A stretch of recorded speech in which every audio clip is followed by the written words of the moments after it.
made contact and shattered. At some point, Chris locates what's called a dry bag. Law enforcement had considered Laundrie the only person of interest in the murder of his fiancée, Gabby Petito. On reference to a missing 4-year-old, the parents have called in and advised that the mother had went for a walk, came home, now they can't find her. They've been yelling for her. She's been gone for about 10 minutes now. Turn it over to another agency. Let's get some help. Hello? John.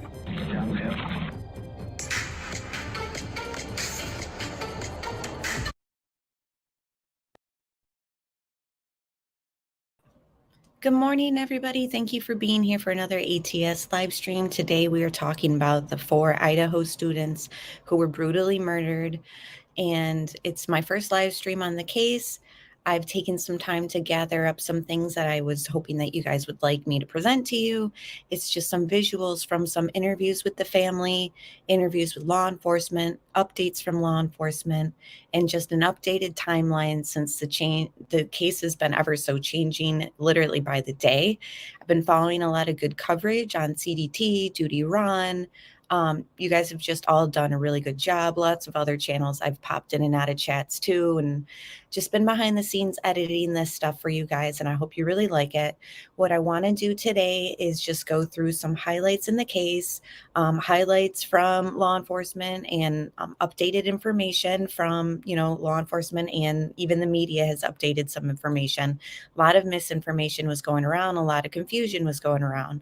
It seems like we're kind of getting a grasp on it though. So I think today we're going to be going through the new revised timeline, the new information.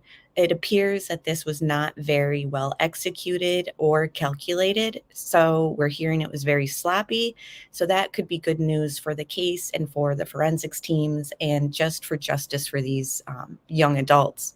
So what I want to lay out of the way away, I guess, is we need to correct. They were not bound and gagged. So I just want to get that out of the way first, okay?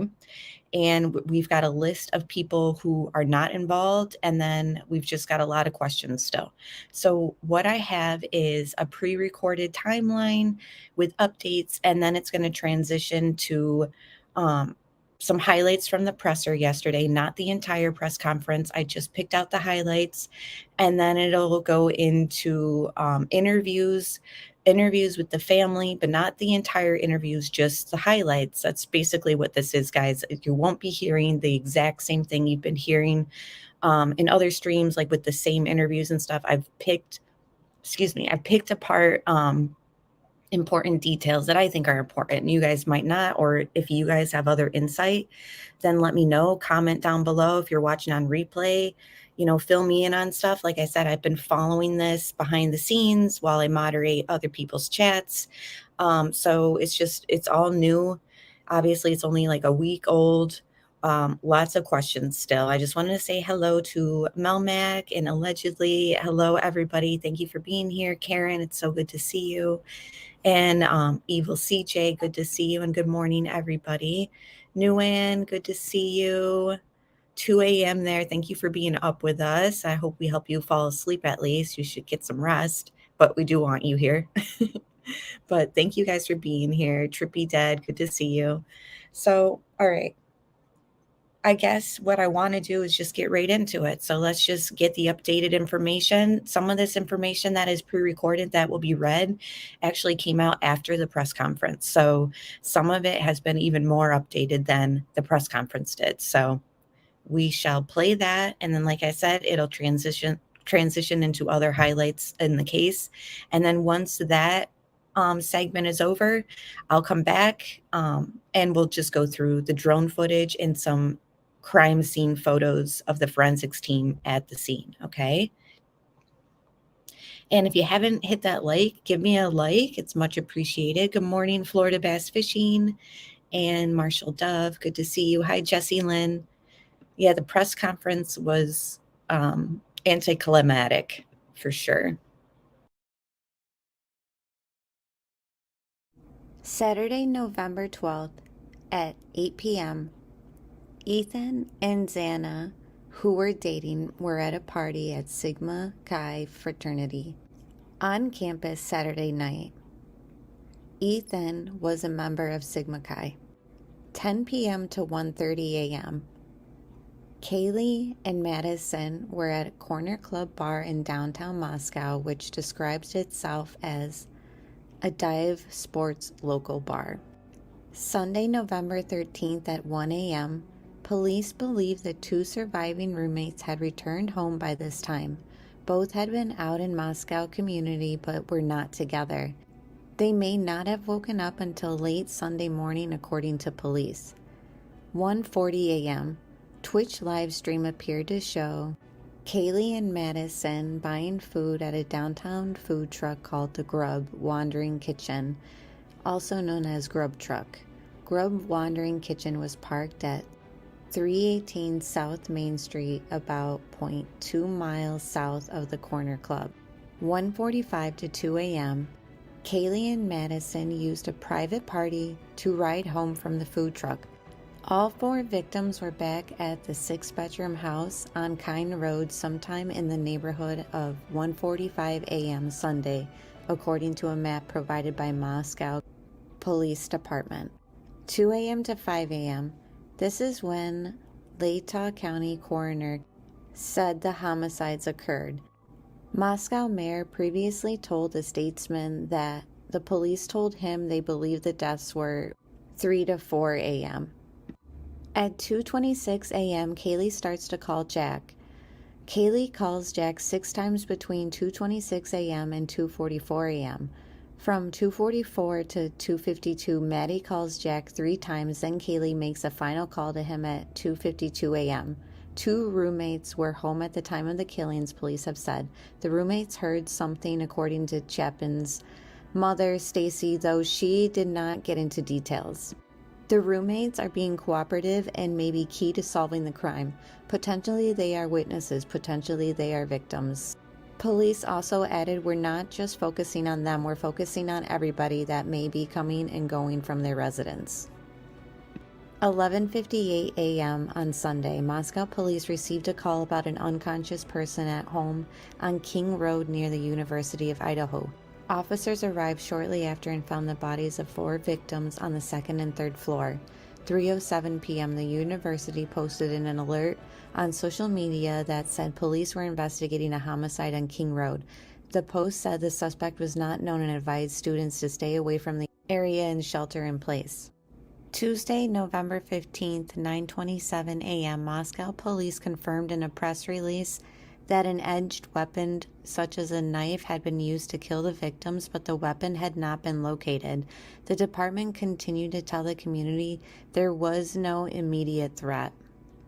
11:15 a.m., Ethan Chapin's mother, Stacy, told Idaho Statesman that the 4 victims died in a stabbing. Quote, they were stabbed, we got the call, Chapin said. I don't want people to make assumptions about our kids. It wasn't drugs. And it was definitely not some passion thing between these kids. Someone entered the house. 4:30 p.m., the FBI confirmed that it was assisting Moscow police with the investigation. An Idaho State Police spokesperson confirmed that the FBI had arrived on Monday and the state police had been assisting in Moscow police since Sunday. Wednesday, November 16th, 2:38 p.m., the Statesman reported that police were searching for a Rambo-style knife and had visited several Moscow area stores inquiring about a variety of combat knives. One of the knives police were asking about was called a K-bar, which is a military-grade blade. By 4:30 p.m., Moscow and the state police, along with the university officials, held a joint press conference. A handful of new details emerged during the press conference, including that there was no sign of forced entry into the house and that 2 other women in the house were home and were uninjured. Thursday, November 17th, 3:45 p.m., county coroner told the Moscow Poland Daily News that the weapon used would have had to have been a large knife and that there was a fair amount of blood. The coroner also confirmed that the stabbings happened in the early hours of Sunday morning and that DNA samples from clothing, bedding, and nail clippings still needed to be tested at the forensics lab. Friday, November 18th, 4:40 p.m., the Moscow police said in a press release that detectives do not believe the two surviving roommates or a male seen in the food truck surveillance are involved with the crime. Police also said online reports of the victims being tied and gagged are not accurate, adding the autopsy results showed no sign of SA. Detectives seized contents of 3 dumpsters on King Road to locate potential evidence and have nearly 500 tips and conducted 38 interviews. Saturday, November 19th, 7:24 p.m., Moscow police posted new information on Facebook. The department said the 911 call came from inside the residence on a cell phone belonging to one of the surviving roommates. Because of the ongoing case, police said they are withholding the identity of the caller. The private party who drove the girls home has also been cleared. Sunday, November 20th, 3 p.m., Moscow police held a news conference at the University of Idaho. Law enforcement confirmed several new details. 2 bodies were found on the 2nd floor and 2 bodies were found on the 3rd floor. Both Madison and Kaylee called a male contact. He is not a suspect at this time. Police still declined to say who made the 911 call, but they do not believe it was made by the killer. They did confirm that other people who did not live there were at the home at the time of the 911 call. They also declined to say whether they believe one specific victim was the target over the others. Nothing was found in the 3 dumpsters that they searched, according to the police. No suspect is in custody and no weapon has been found. 7:07 p.m., Moscow police released new information on the 911 call in a Facebook post. Police said the surviving roommates summoned friends to the house because they were believed one of the victims on the 2nd floor had passed out and was not waking up. Multiple people talked with the 911 dispatcher before an officer arrived. They do not believe any individual who was at the residence when the 911 call was made is involved in the crime. On the evening of November 12th, Kaylee Gonsalves and Madison Morgan were at a local bar and were later at a food truck in downtown Moscow. They arrived home at approximately 1:45 a.m. on the morning of November 13th. Ethan Chapin and Xana Kernodle were at the Sigma Chi house before also arriving home at approximately 1:45 a.m. 2 surviving roommates were also out in the community, and they returned home at approximately 1 a.m.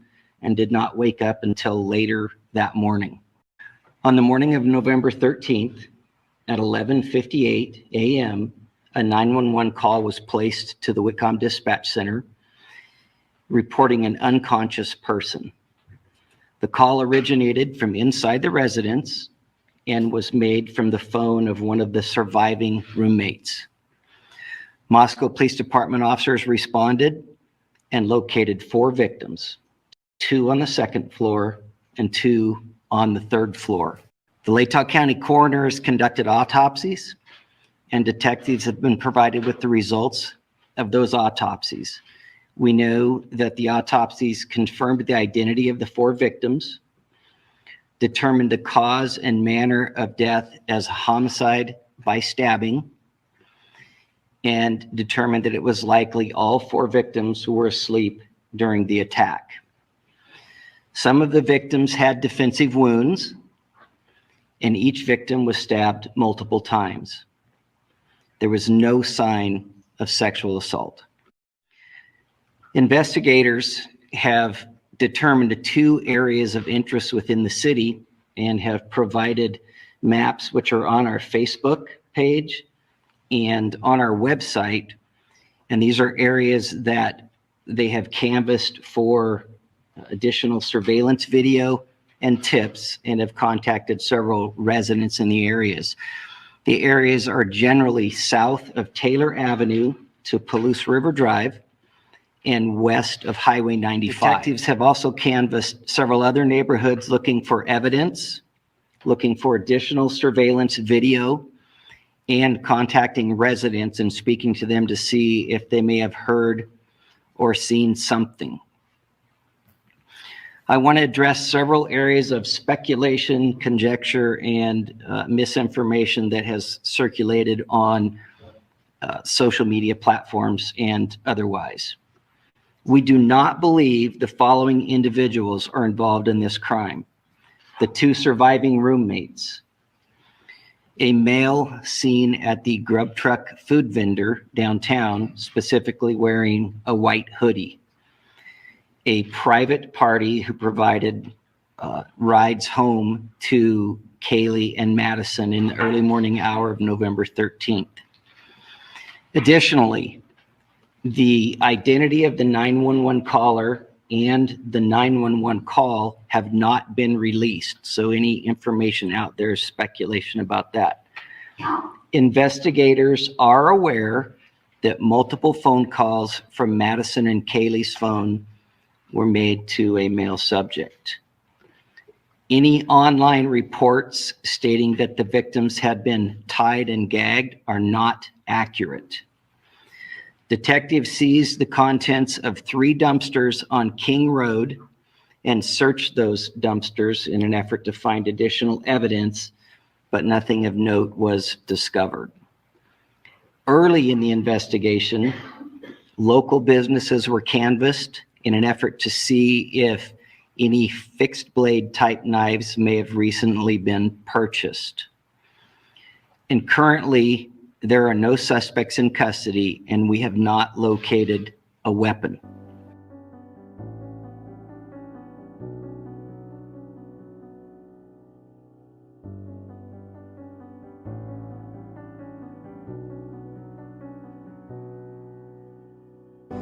One of the blondes was just a little bit more cheery and kind of bouncing around a little bit more, and then one was like standing there and doing the hello, how are you, and goes through the interactions. I heard from her, I think before we went out, I think midnight is the last time I heard from her, and she was fine. The door locks with the number code.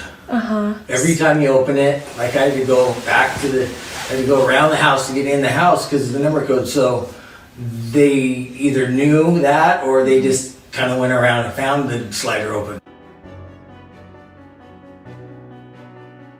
Bruises and maybe hurt by the knife or whatever. She's a tough kid. Whatever she wanted to do, she could do it.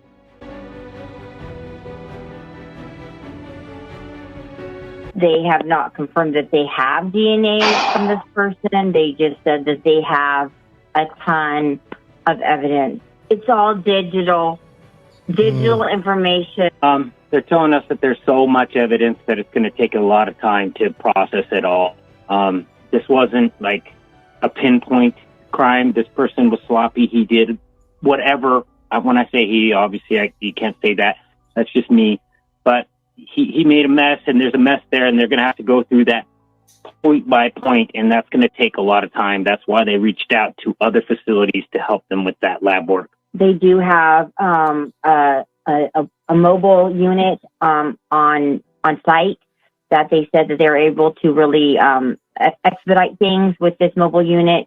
Hopefully, they're reaching out to other DNA processing type companies such as like 23andMe to get involved.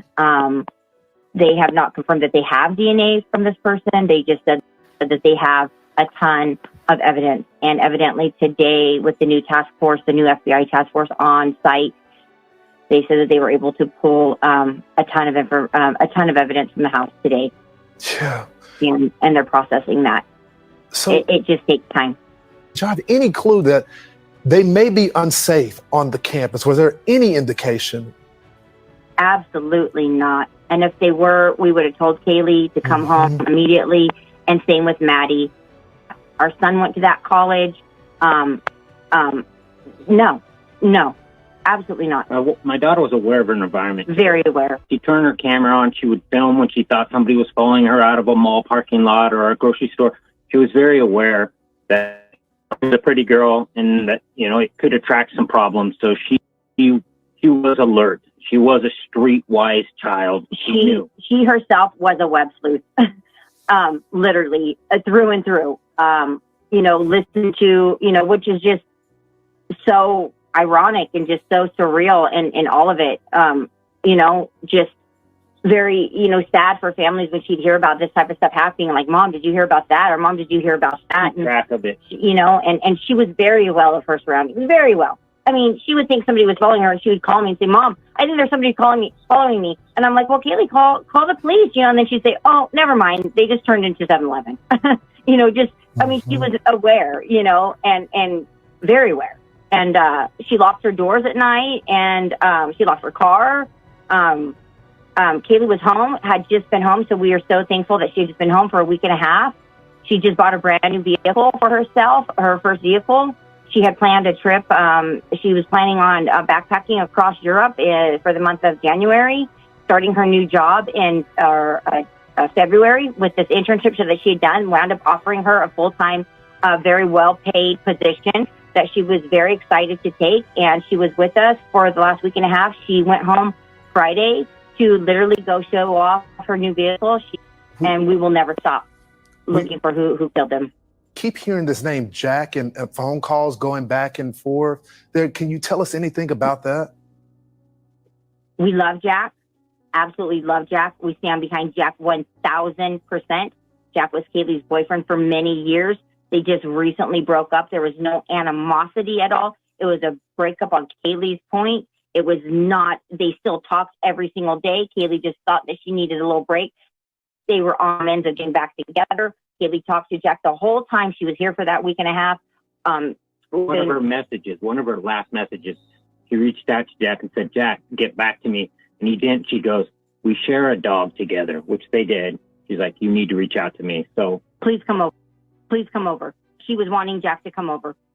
Jack is not, they're wasting their time with Jack. And Jack is just as distraught as we are.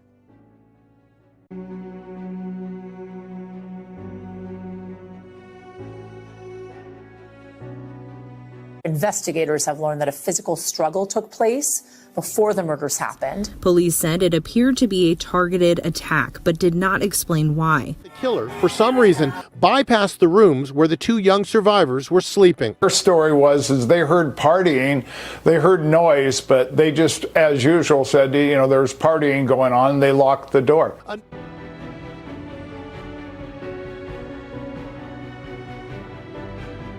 Were they found in beds? Yes. There were multiple stab wounds. The fatal ones were to the chest area or the upper body area. Okay. Well, it was a pretty large knife, so it's really hard to call them puncture wounds. And they were definitely stabbings. And it has to be somebody that's pretty angry in order to stab 4 people to death. I talked to one student, and I agree with this. It was twice removed from the person that said it, Kaylee, but Kaylee 2 months ago complained about a stalker.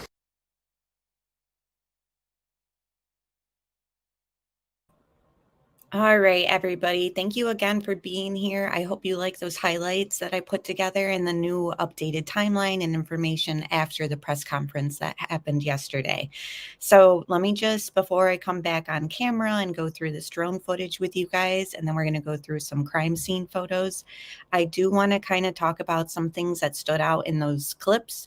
The coroner stating that they were likely asleep. Likely is a key word there, because we also hear from Ethan's mother that someone entered the house. She was quoted as saying. She also said that the roommates heard something, but they didn't elaborate much on what that was all about. But I thought those were interesting things that mother said.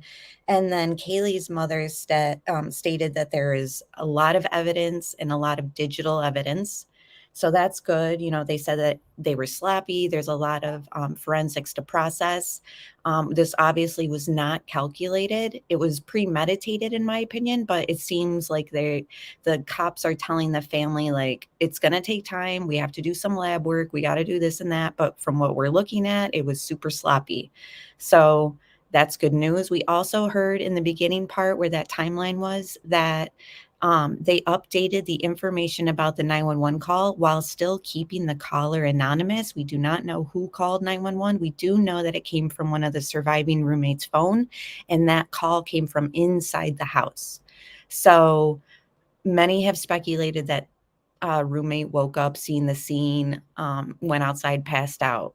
That is seeming to be just our speculation, just our theories. That is not true. Law enforcement has come out after the press conference and clarified, like, no, the call was made from inside the house. We can't tell you who made the call, but it came from a surviving roommate's phone.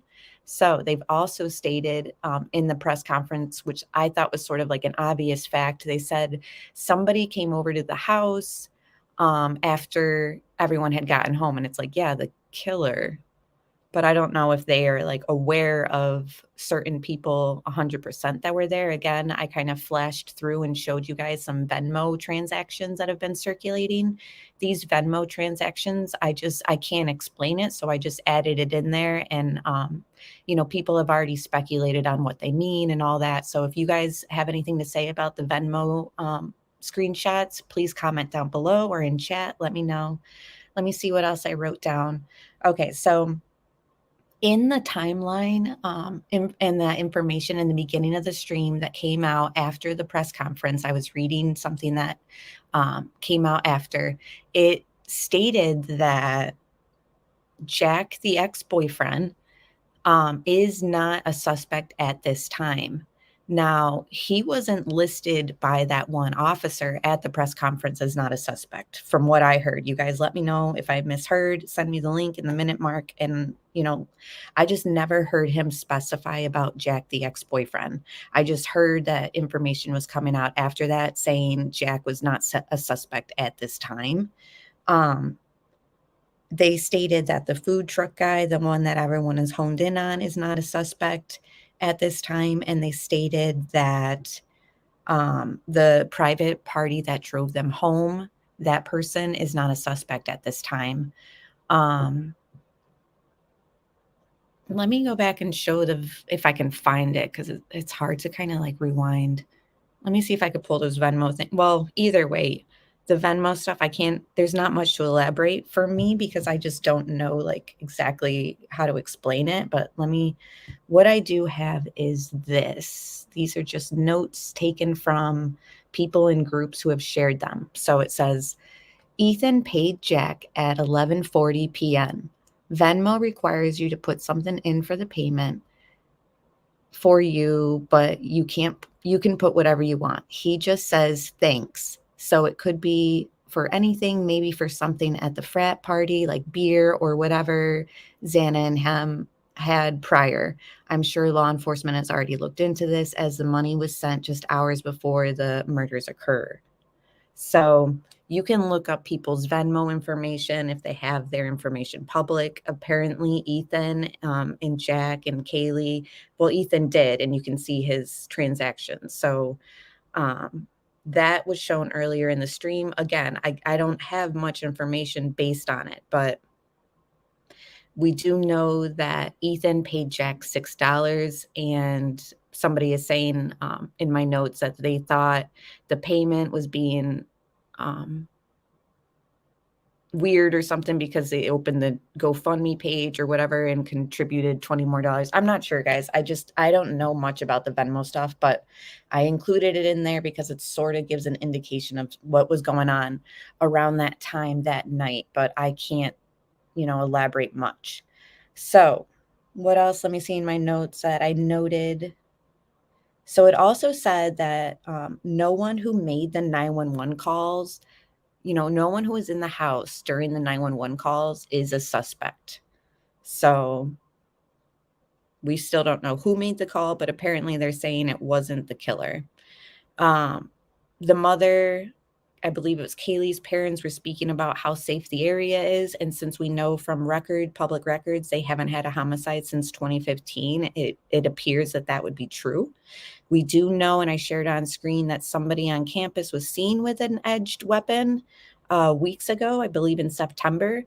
They're still at large, and I believe they tried to rob somebody. Is that correct, guys? I need more information on that. because that person has not been cleared in a way. You know what I mean? Like they never came out and said like, and we've tracked down the person from the campus, or have they, guys? Like, please let me know. Again, this is my first stream on this.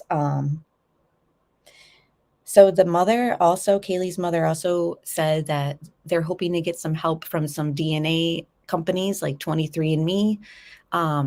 You know, those companies that you check your ancestry from and your lineage from and all of that. They help out in investigations. As you guys know, I believe that's how the Golden Gate Bridge murder was caught. Somebody had crossed like DNA found, and it matched, you know, that's just basically a new thing that can be done. So I thought that that was noteworthy that the mother mentioned that they would be doing something about that. All right. Yes, Pink Dolly, I have the picture of the blood running down the foundation in this stream. We're going to get there. So let me just... All right, guys. So those were my notes. What were you guys thinking before we go through this? Golden State Killer was caught that way. Thank you so much, Pink Dahlia. You guys are awesome. So nobody is a suspect. Yeah, exactly. Just right now just means yet. Right, exactly. The thing about, can I just listen? I have to put this out there because it's sort of like an obvious thing. Like if you're the ex or you're the boyfriend, you're going to be kind of looked into, but it just seems like the parents are just so adamant. There's no way, blah, blah, blah. He's just as distraught as we are. And like, we've seen this before in other cases where the parents are just blindsided and they just never saw it coming. I just want to lay that out there, you know, like, I know that the phone calls were made to him, and then we hear the mother state that the text message, there was a text message that was given to Jack saying like, please come over. That concerns me a little bit because we don't know for sure like who was making those calls. Like, was it the killer just staging those calls? Allegedly, was it the ex-boyfriend staging those calls? And he says he was home sleeping. Like, guys, I'm just going down these avenues because you just have to have it as an option. They have stated like that he's not a suspect at this time, and obviously there is no suspects listed, so that's kind of a given right now. But that doesn't mean, you know, they're not looking into him. And from what I seen in that press conference, they really only specifically said that the food truck guy was cleared, the private ride home was cleared, and that they knew for sure the person who made the 911 call was not the killer. So yeah, exactly. I mean, the in-laws stood behind Scott Peterson until, yep. Good morning, Melissa, Jade, and thank you everyone else who has joined us. The thing that also stood out to me with this mother speaking about her relationship with Jack is she kind of mentioned that they were on again, off again, but to label him an ex wasn't really accurate, and she didn't really agree with that because they were going to get back together and they were in the works of getting back together, and that they were going to be married and with children one day. You guys all heard that part, right? So in my mind, and I don't know how you guys feel, but like once a woman like breaks up with a guy, especially like when you're their age, I just feel like once you're done, you're done. Like I feel like a lot of times women emotionally disconnect first for a while, and then they break it off and they typically don't go back. So here's where I'm going with that. Were they really going to get back together? Like sometimes like parents just don't know what goes on with their children's relationships, and like they might think like, oh, they're happy, but really, you know, the relationship's over for the daughter or whatever. Right. I mean, I'm not saying that this is the truth, but like Christy B said, the mom is saying that the mom wants that, not the daughter. Like we don't know exactly what the daughter's plans were unless it's in writing, and that is presented as evidence that like, yes, they had. So here's my thing. I'm wondering if that was true, if that they were going to get back together. And, you know, did she have a change of heart, change her mind? Or I'm thinking also like, did they take this break and she started seeing somebody else, like she thought, instead of cheating, or like that old saying, the grass isn't always greener on the other side. Did she decide, like, you know what, Jack's going to be there when I need him. I want to see this other, I feel like I have a connection with this other guy. Like, let me date him. And then come to find out that other guy wasn't like what she wanted to, you know what I mean? So she's kind of kept Jack, I know it's bad to say, but on the back burner, in case that little fling didn't work out.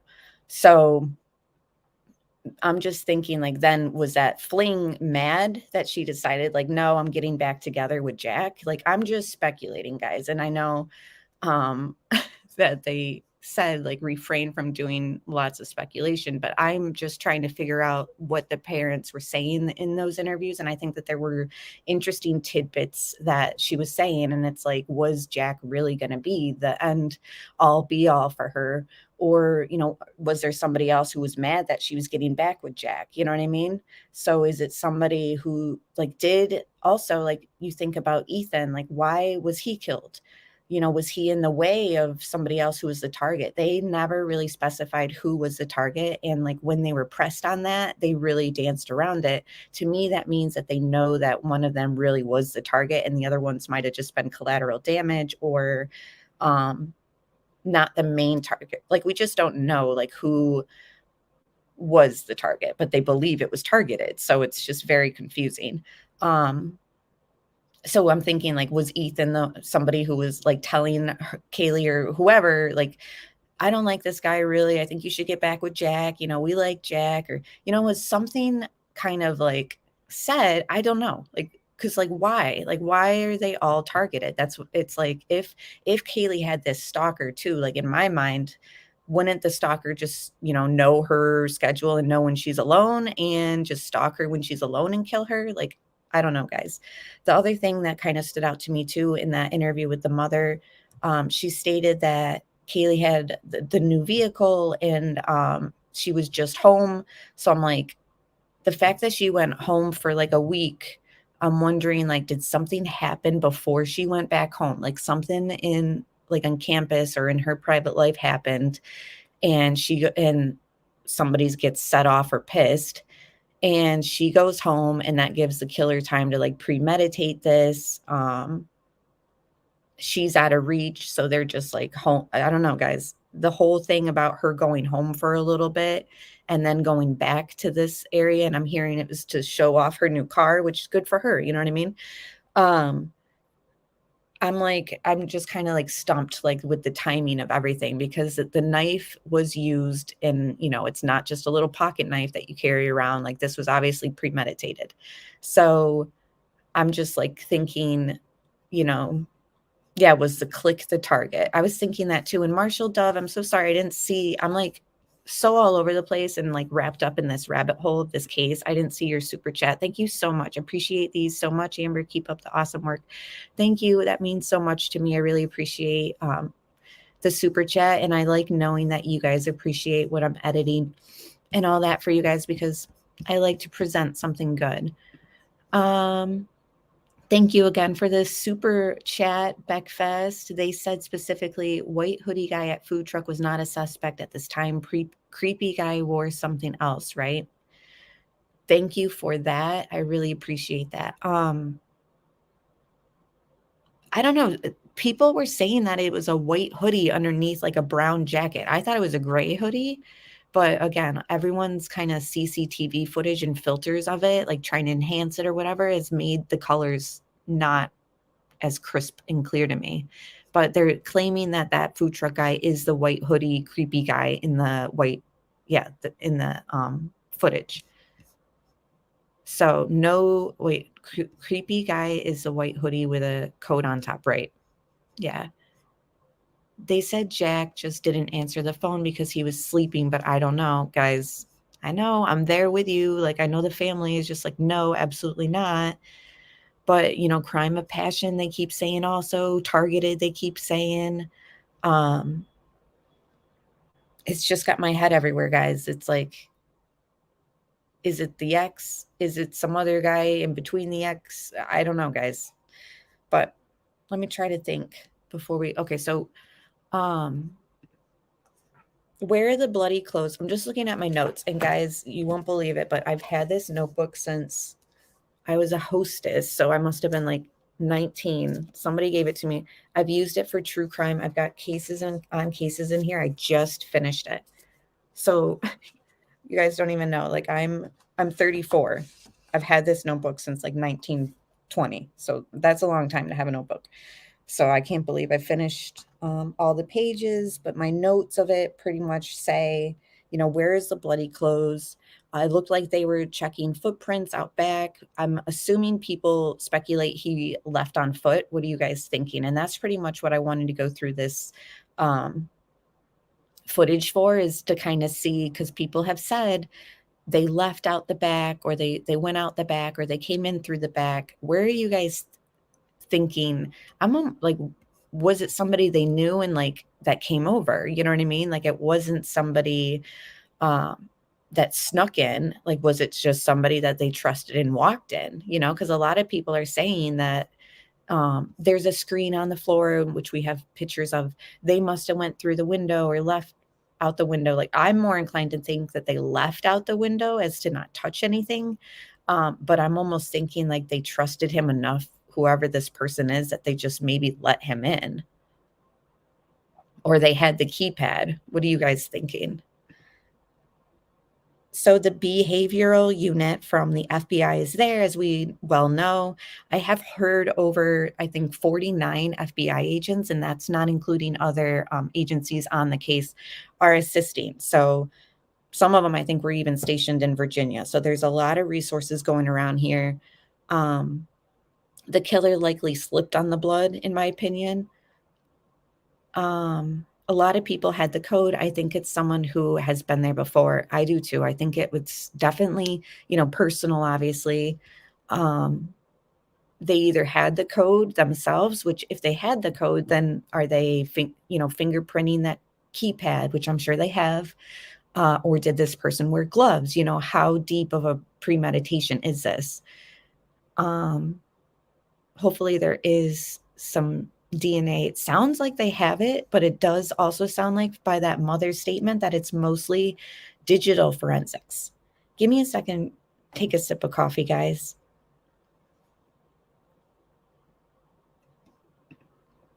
I got to warm it up because I like my coffee really hot, and I need to just relax, drink my coffee, and go through this with you guys. So hold on. I need to just quench my thirst.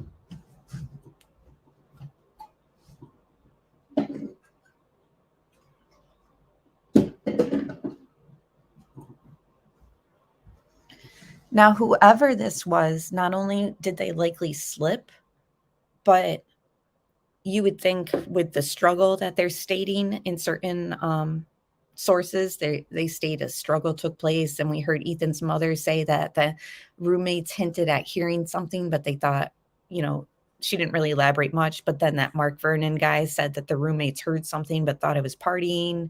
So it's just all over the place. And, as you know, I speak to a federal agent in law enforcement who's close family. I don't have much time to kind of elaborate with them, but we spitball back and forth when I can with him. And he pretty much was surprised that the roommates didn't hear anything. But then at the same time, he said they could have been drunk as well. And when I showed him the layout of the house, I mean, I'm assuming they're on the floor that the murders didn't take place. So is it just one of those houses where things are just kind of lost, and the walls kind of creates a sound barrier? It looks as though that they've turned every room that they can into a bedroom, like most college houses. So it wouldn't surprise me if kind of the layout kind of muffles things, or they were drunk themselves. You know what I mean? So no blood trail leaving the house at all. Exactly, Pink Dahlia. Like, what is going on?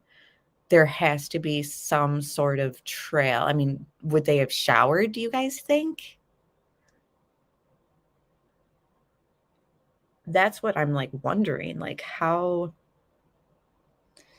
But they said it was sloppy, so I don't know. And the unit will know for sure if this was male or female. It seems as though everyone's kind of in the assumption it's a male, but that's just our assumption. They'll know their own what's it called, profile.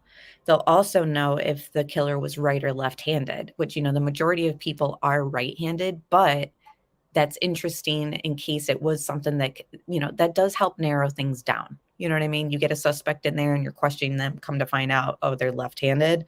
It could make a difference. People are stating that Amazon sells this knife. You know, it's going to be hard to kind of track down, whereas like in a store, you could maybe track it a little bit easier. But still, you know, that would take time to track down, even from help from Amazon and stuff. I'm just looking at notes, guys, and drinking my coffee. If you guys haven't thumbs up this stream, please give me a thumbs up. It's much appreciated. So the other thing too is the trail of in order of the murders that took place, you know, the trail of blood. So the first victim's blood will be in the second victim's room. The second and first victim's blood will be in the third victim's room, and so on and so forth. Footprints will trail that together. The angle of the blood drips, you know, they've looked at all of that. Hopefully they've, you know, done a thorough job. Hopefully nothing was tampered with too much, like with the other roommates at home. Like, I just want to know how that interaction went down, because we're hearing that they were both at home when the 911 call took place. So, you know, what happened? Like, do you just like walk out of your room and go to make a cup of coffee like I do? And you're just like, whoa, what the heck's going on here? Like, I'm sorry, I just can't imagine. And I just want to know like what happened. Yes. Cooking Crime and Cannabis podcast. We are going to show those pictures. So let me go through this, and we can kind of speculate and theorize like where they left on foot. If they left on foot, did they go out the window that has the screen by it, or did they go out the back door? People were looking through footprints. So let's just look at this drone footage, guys. Any tire tracks outside? We saw a forensics team measuring and analyzing tire tracks, but I'm not sure exactly what was found. Now, the Ethan being killed, you know, he was in the frat as well. How far away is the frat house from here? Like, I know that they have the frat house on campus that they went to the party at, right? But are there more houses that frat brothers live in, or do they all live in one house? Does anyone know that? Because I'm just trying to think, like, was this another brother who, you know, I don't know, targeted him? And then, I don't know, guys, somebody was the target. But why Ethan if it was the girls? You know what I mean? Like, was it a brother? Like, was Ethan actually the target?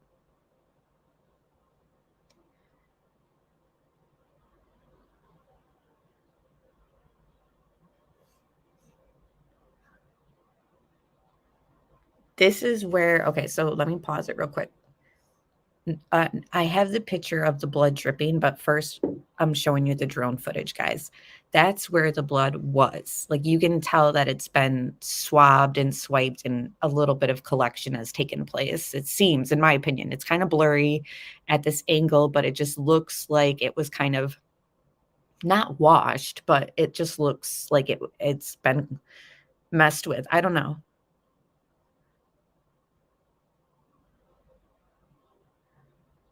I'm just reading chat, guys. I heard the frat house was right beside. So the frat house, not the one that the party was at. I don't know. I'm just thinking like whoever did this might have lived in walking distance. You know what I mean? The frat house is 2 doors down across the street. Oh, geez.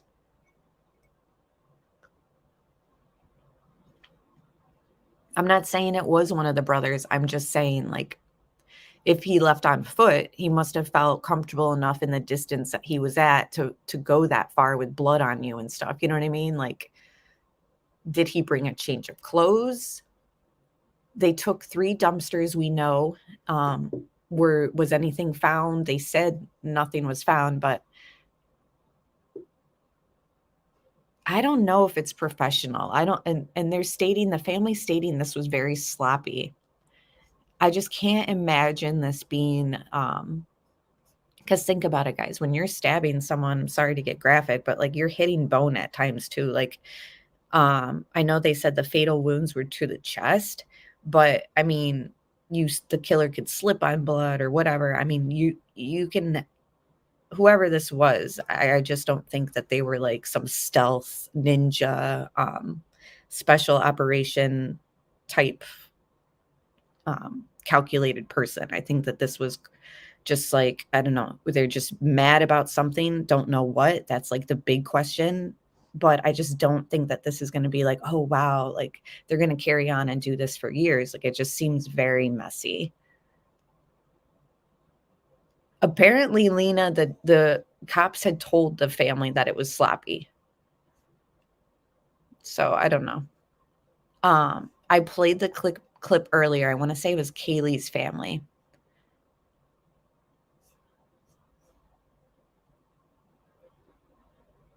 Yeah, so yeah, just it seems for sure some rage. I'm not sure why. The mother spoke about a promotion that she just had, internship that she just nailed and got. She spoke about how she was going to Europe soon. She just got a new car. And I'm like, is this a jealous person who's just like very envious and just like jealous of like the success of these people? Is it that? I'm assuming they checked the backwoods for everything, including clothing, anything for sure. Okay, Ethan lived right by them. Thank you so much. Okay, let me look, Ashley Oaks. I'm sorry I missed it. Looking through chat for your comment.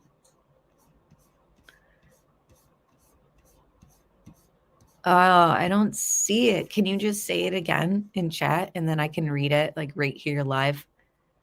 So people are stating it's rust, not blood. Well, everyone's reporting it as blood.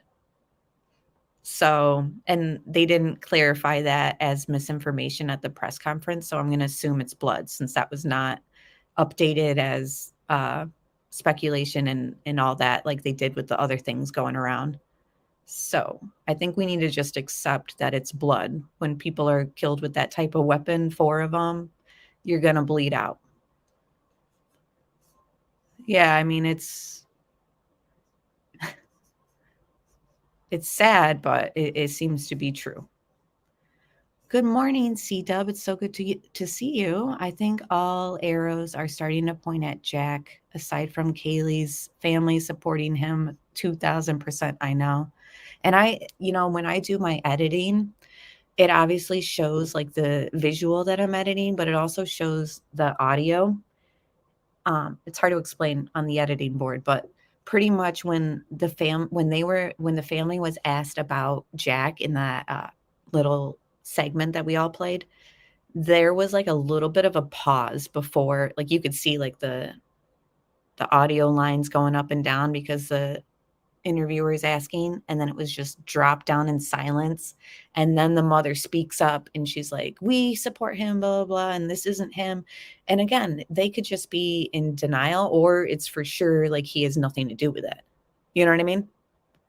So I don't want to go too hard on him because people will be like, oh, they said he's not a suspect at this time. They don't have a suspect named at this time. So it's an ongoing investigation. Like nobody's cleared, except the people that they came out and said, these people are cleared. And I never once heard that officer say Jack at the press conference.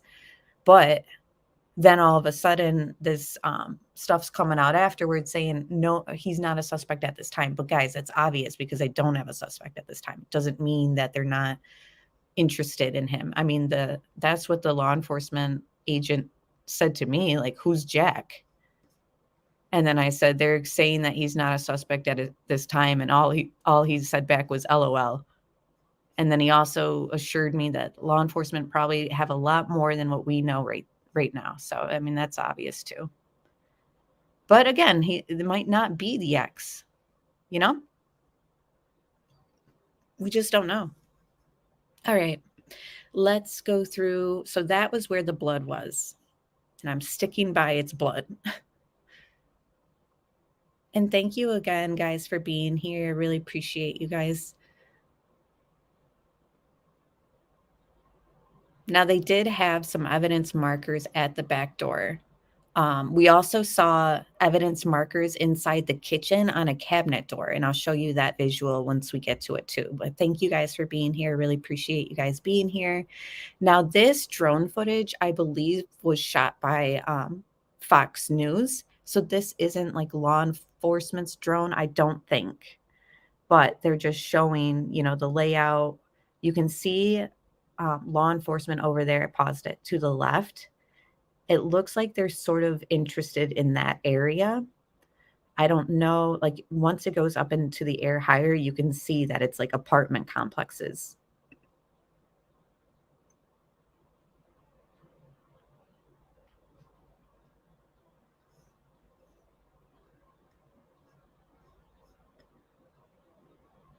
Yeah, exactly. In other words, everyone is a suspect. Yeah. Well, everyone's up for grabs, basically. You know what I mean? Like, there's no suspect. So, unless they're saying, like, yes, you're cleared. And even then, law enforcement can lie. If they have to protect information and the integrity of the investigation, they will lie. And that's good because if it ensures justice. So, I'm assuming that's her new car. They've left over here to the left. They left all the cars parked exactly where they were. I know that they roped stuff off. Oh my gosh, Ashley, I'm sorry. I forgot. That's what scrolling up.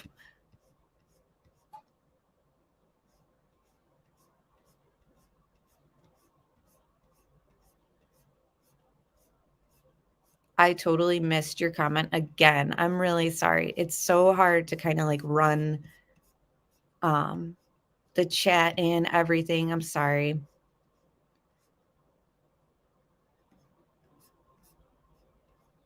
I'll sit right here right now and wait for the comment to go through. Like, I'll just stop everything if you want to just say it one more time.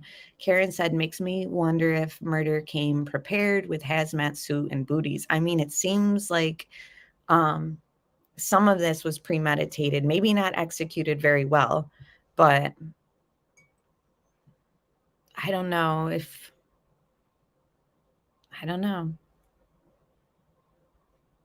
I'm wondering if they did any like footprint casings, like just check to see if something was there. I didn't see any footage of that, but I'm assuming that they would have done any and everything that they could if they'd seen something. You know, some of them were stated to have defensive wounds. So I'm still waiting. I don't know if she's typing a comment, but I am waiting. And yes, please. Yeah, either way, that hoodie guy was creepy. I mean, I think that everyone was right to kind of be like, who's this guy? I mean, he left after them as soon as they walked away. He went almost like picked up his speed after them. Thank you, Florida Bass Fishing. Yes, please hit that like. I really would appreciate that.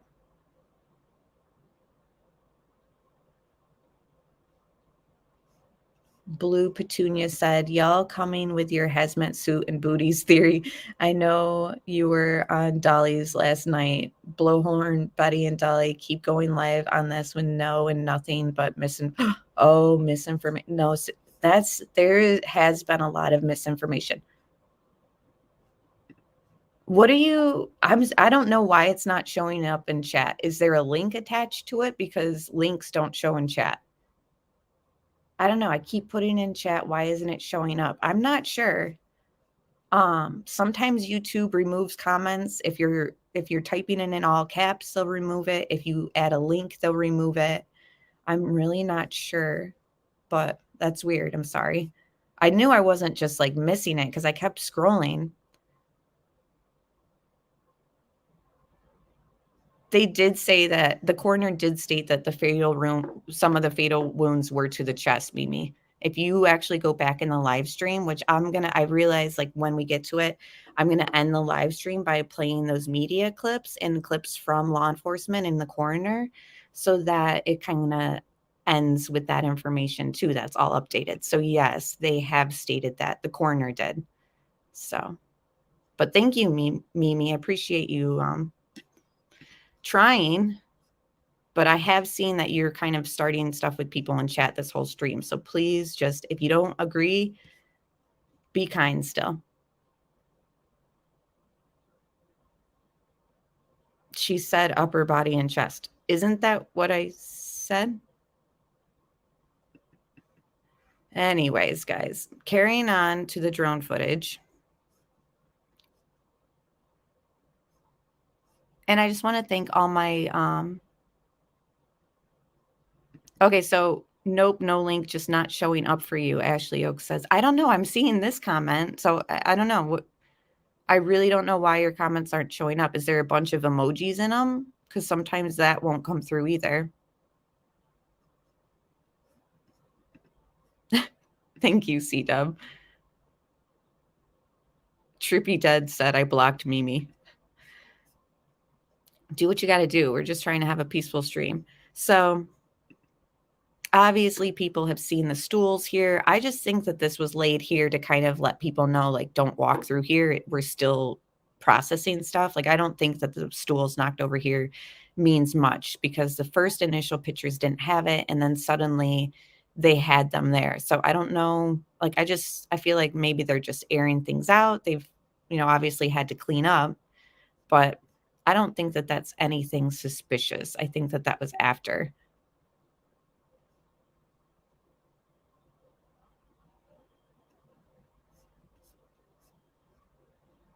Yeah, why not use crime tape? True. I know. I don't know. They took all the crime tape down at this point, so maybe they just didn't have them, or I don't know, guys. But I notice that the drone's kind of looking over here. You can kind of see that this does go up, and it looks like a path that's been ran over quite a few times. I know that when I visited somebody at their campus up north, there are paths that the students just know about or that you know about at these houses off campus that are like shortcuts. So was this something that the murder would have taken that trail perhaps? And that was a shortcut that they had already known about? Because if you're just somebody who just is stalking them or whatever, and you're not affiliated with them, like their clique or their house, and you don't know these shortcuts, maybe you wouldn't know that that was there. But if they looked back there, if they found any evidence back there, then maybe that's helping them narrow down, like, okay, well, this path just isn't known to anyone. Like, it's not like it has like a sidewalk there. You know what I mean? Like, it's not like a public path. So I'm just curious if they're honing in a little bit there for a reason or just to give the layout. I think it's interesting. Like, it just seems like there are more than one little dirt paths there that look trailed on. Right, Lena? You just killed 4 people. You're not going out the front. Yeah.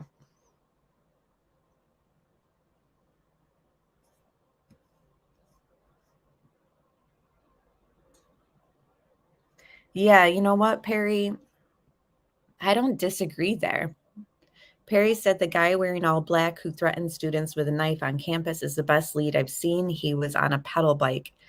I mean, if they're excluding the private party who drove them home, the weird truck guy kid who's been cleared, and they're saying Jack isn't a suspect. Now, again, they didn't say that at the press conference, but it's come out after. I don't know. You know, then that person who was on campus with the knife, is definitely up in the air because that person was never caught, etc. So here you see the front or the top view, and there's a lot of windows there.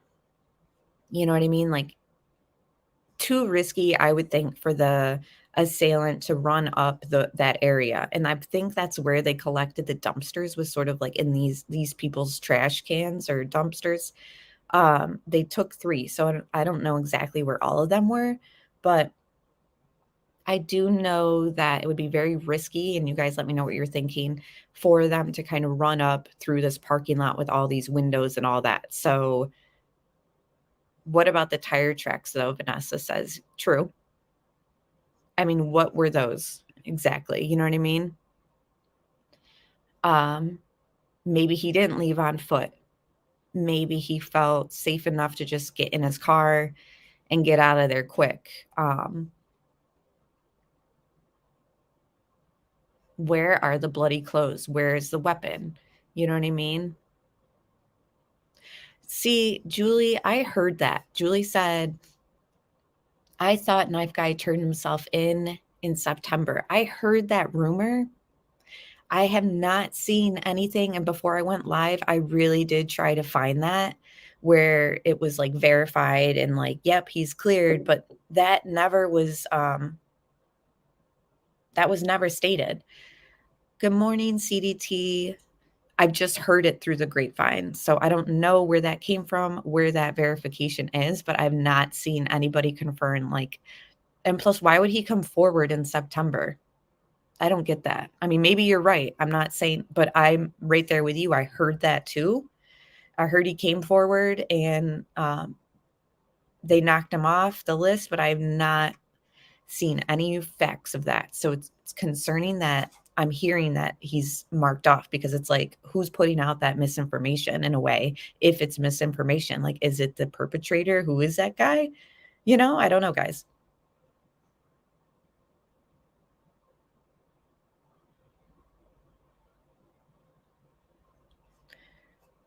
But thank you for being here, CDT. It's so good to see you.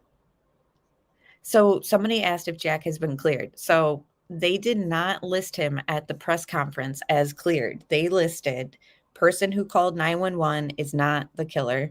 They said food truck guy is cleared. And they said the private party who drove them home is cleared. Then afterwards, we heard reports that they were saying Jack is not as suspect at this time, but nobody is a suspect at this time. But they didn't say at the press conference, Jack, the ex-boyfriend, is cleared. So I just want to say that. So did they leave on foot? Did they leave in a car? Lots of options. They're saying that they're looking at doorbell footage, cameras, and anyone who has maybe even a dash cam. Like, I know some dash cams work off the battery for a day before they just stop recording. So maybe that is going on in somebody's car that they can turn in and review. They seem to be going through whatever they can and have. So this stuff, somebody stated that they had seen them looking at a handprint on a window, I think on a kitchen window. So these images are just of the crime scene and them processing it. So we'll just look at that and we'll go through the, yes, Craig G. Yes, I did hear that. And thank you for reminding me of that. Then you have reports of a skinned pet and missing pet, which makes me think local teen guy, freak. Yeah. And I'm almost thinking, like, is this like some satanic cult? I heard that though too, but we don't know if there's any link. So before we go down that path, it's noteworthy in my opinion. We'll note it for sure, but is it related? So carrying on, let's look at these pictures of them processing the crime scenes, and then we will switch into a court TV segment that I want to watch with you guys. I never finished it, so I figured we will. But I'm going to grab more coffee too. So just keep your eye out for them processing this stuff. You know, they're in the kitchen. Where is them at the window? here's them like doing stuff through the kitchen where you can see like on the cabinet in the background. Here's the window. People have paused this and taken screenshots of it. They claim to see a handprint on the window that they're processing, but it's kind of hard for me to tell. You guys let me know what you think. I included the still shot of it too. So just give me a second to play that and it'll pop up. So here, no, I don't want to be too graphic, but I feel like I think I saw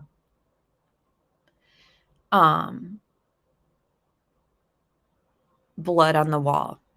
So I don't know if it's what I'm really seeing, but we'll take a look.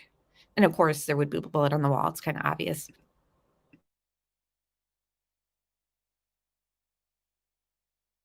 So here's a still frame of them processing that room.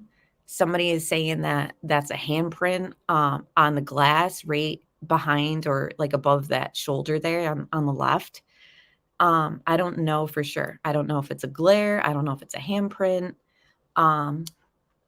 Just not too sure.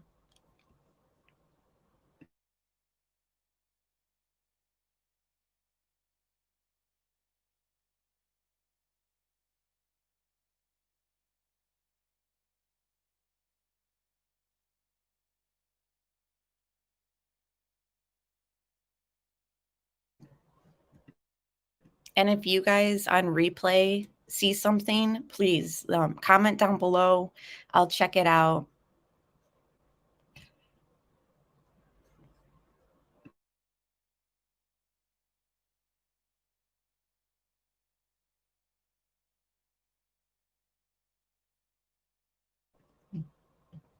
I will definitely look into that skin dog ordeal after this live stream because I know that there's just a lot I want to go through with you guys.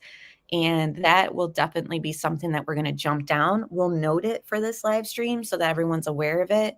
There apparently was a skin dog a little while ago that took place in this area. And we don't know if there's any relation.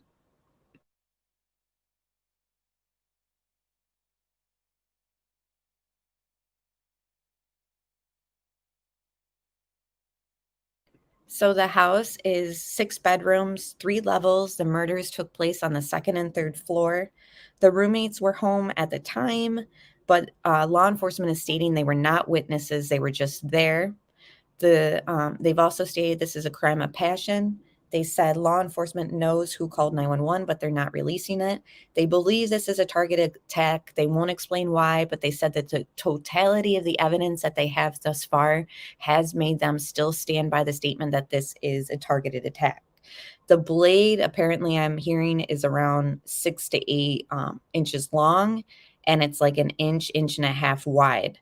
The pathologist knows the exact measurements and all that, but they've shown and indicated they're looking for a military style knife, typically known as a K-bar.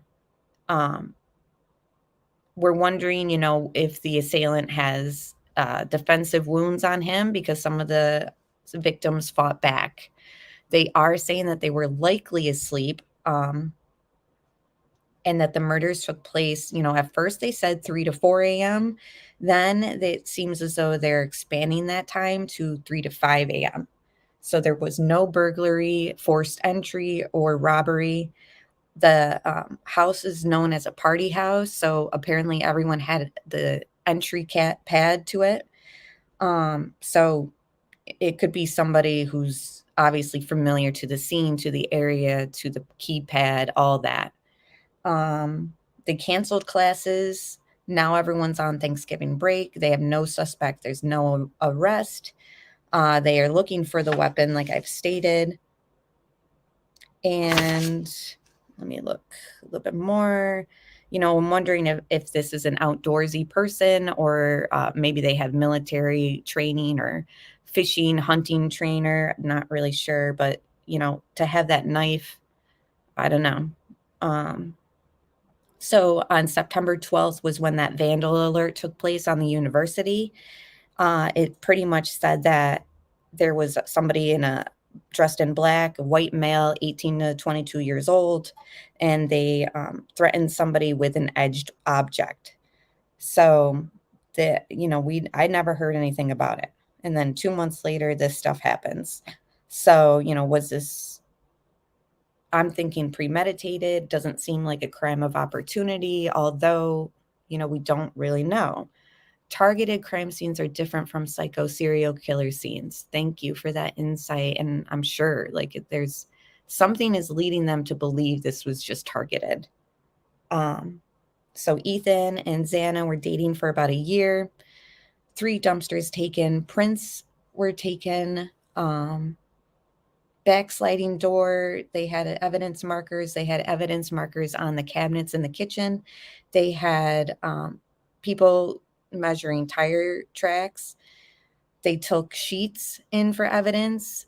They are going to be obviously testing any type of DNA that they have there, which will take time. And those are my notes on this. Let me get back to chat, talk with you guys there.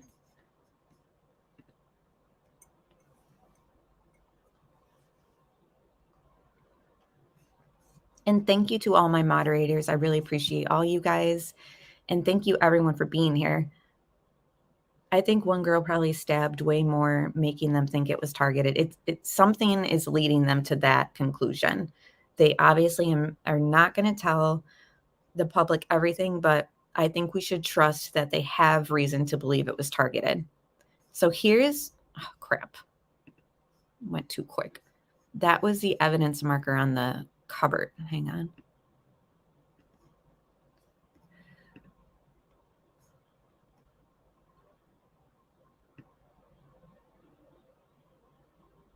All right, hold on. We'll just wait for it to.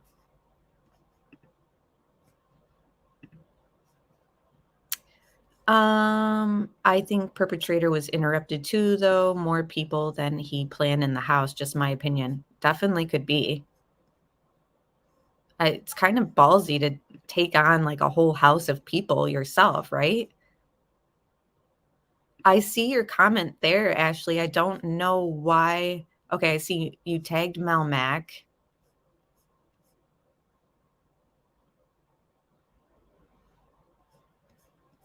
I really don't understand what's going on. I'm really sorry. Maybe you should go and come back like the moderators were suggesting. I really don't know. Stabbings are personal, and do it 4 times is just brutally insane. Right. It's like, what pissed this person off? Like, how could all 4 of these people have irked them in a way? But you're definitely not blocked here, Ashley. I don't know why your comments aren't coming up. Yeah, I restarted. Okay. We don't want to lose you, that's for sure. Like, we like you here. So it's not, I don't know what's going on.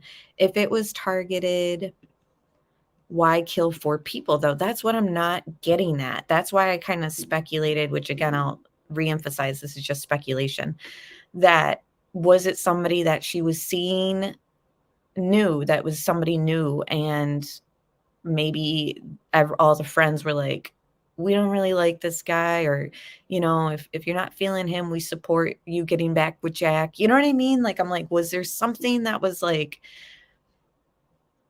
rub somebody the wrong way? That was, I don't know, guys. I'm trying to understand it. I am, but it's very hard. Oh my gosh. Why is my editing so bad at this one part?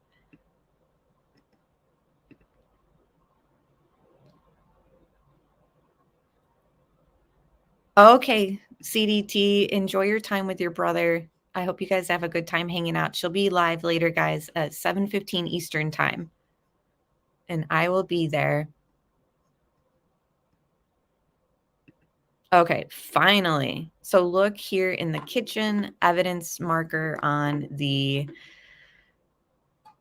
drawer. I don't know. It looks like kitchen drawer bottom. Interesting. Like, what if the knife was already in the house? Like, what if they had it like for safety and somebody knew about it? And so they grabbed it out of the drawer, or I don't know. maybe not, guys. Again, I'm just speaking out loud. Looks like they marked something too over near the sink.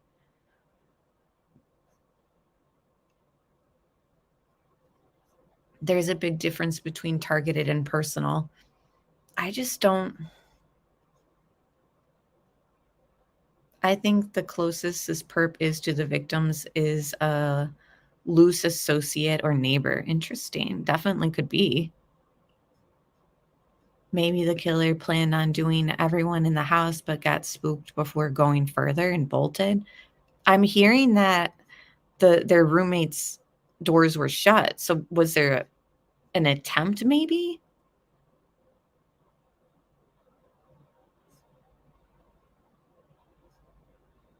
Law enforcement hasn't found the weapon, right? I'm just thinking, like, was it already in the house and, like, they'd seen it? No, you're not blocked, Mimi. You're here. Yeah, certain words can trigger YouTube to block comments automatically. Exactly. And I'm wondering if that's what is taking place, because sometimes in chats, people even abbreviate words like KIL. Like they'll just put K in chat, because things I say and things you guys say in chat definitely can get you silenced. So that's why we're careful with things that we say and all that, even though we speculate about these crimes and our channels are for 18 and over. There are still things that you guys can say in chat that YouTube just does not want floating around. So that's probably what took place. So obviously there's emphasis on the back door. Here's where you can see the screen on the floor near the grill there. You know, did it pop? Did they leave through the window? You know, that way they didn't touch a door. I mean, they're still kind of touching the windowsill and all that. Either way, they said it was sloppy. So his hands could have been a mess on the doorknobs. Tried would likely show evidence. Exactly. So how stealthy and quick is this? But if there was an attempt, you'd think they'd have called at that moment, not wait until later. And I've heard people say, like, well, the mother stated that Kaylee would call if she thought she was being followed, and then be like, oh no, I'm not being followed. They just turned in the parking lot. People have stated maybe that's what her calls to Jack were. Like she thought like she heard something or something, but I don't know, guys. I'm not, if you're scared, you know, call 911. It seems like she's smart enough to have known to call 911 and not call her ex for help. So I'm still confused by the calls and the text to him, which the parents have stated said, please come over. I don't know. These words live in videos forever unless the creator deletes them. YouTube takes certain words seriously. Yep. Good morning, EE Caroline. So good to see you. Okay, guys. So let's get through these pictures. We'll kind of talk back and forth in chat. We'll watch this segment. There's another screen one. There's them looking at the back door, screen door. They were smashed. I understand why they would call him and not 911. Really? Drunk calling. Yeah, I get drunk calling, like wanting your ex or your boyfriend to come by, but like I don't think that they would call him because they felt scared. Yeah, SRB, I don't think they felt scared at the time, or why would they go to sleep? Right. I mean, they said that they were likely sleeping. It's okay, Nicole. So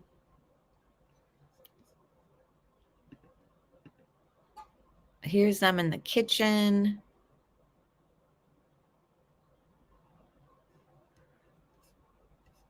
Maybe last person they called and couldn't dial 911. Yeah. How old is Jack? I thought he was older. I'm not really sure. I'm not sure the age. Maybe someone in chat knows. Hello, Blind Fury. Thanks for being here. Good morning, Honeybee. Thanks for being here. So good to see you.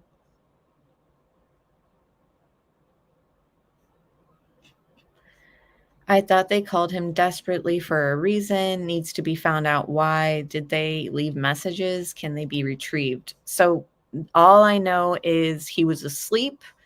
He didn't answer. What else? Oh, and there was a text too to him that said, please come over. We share a dog. Please come over.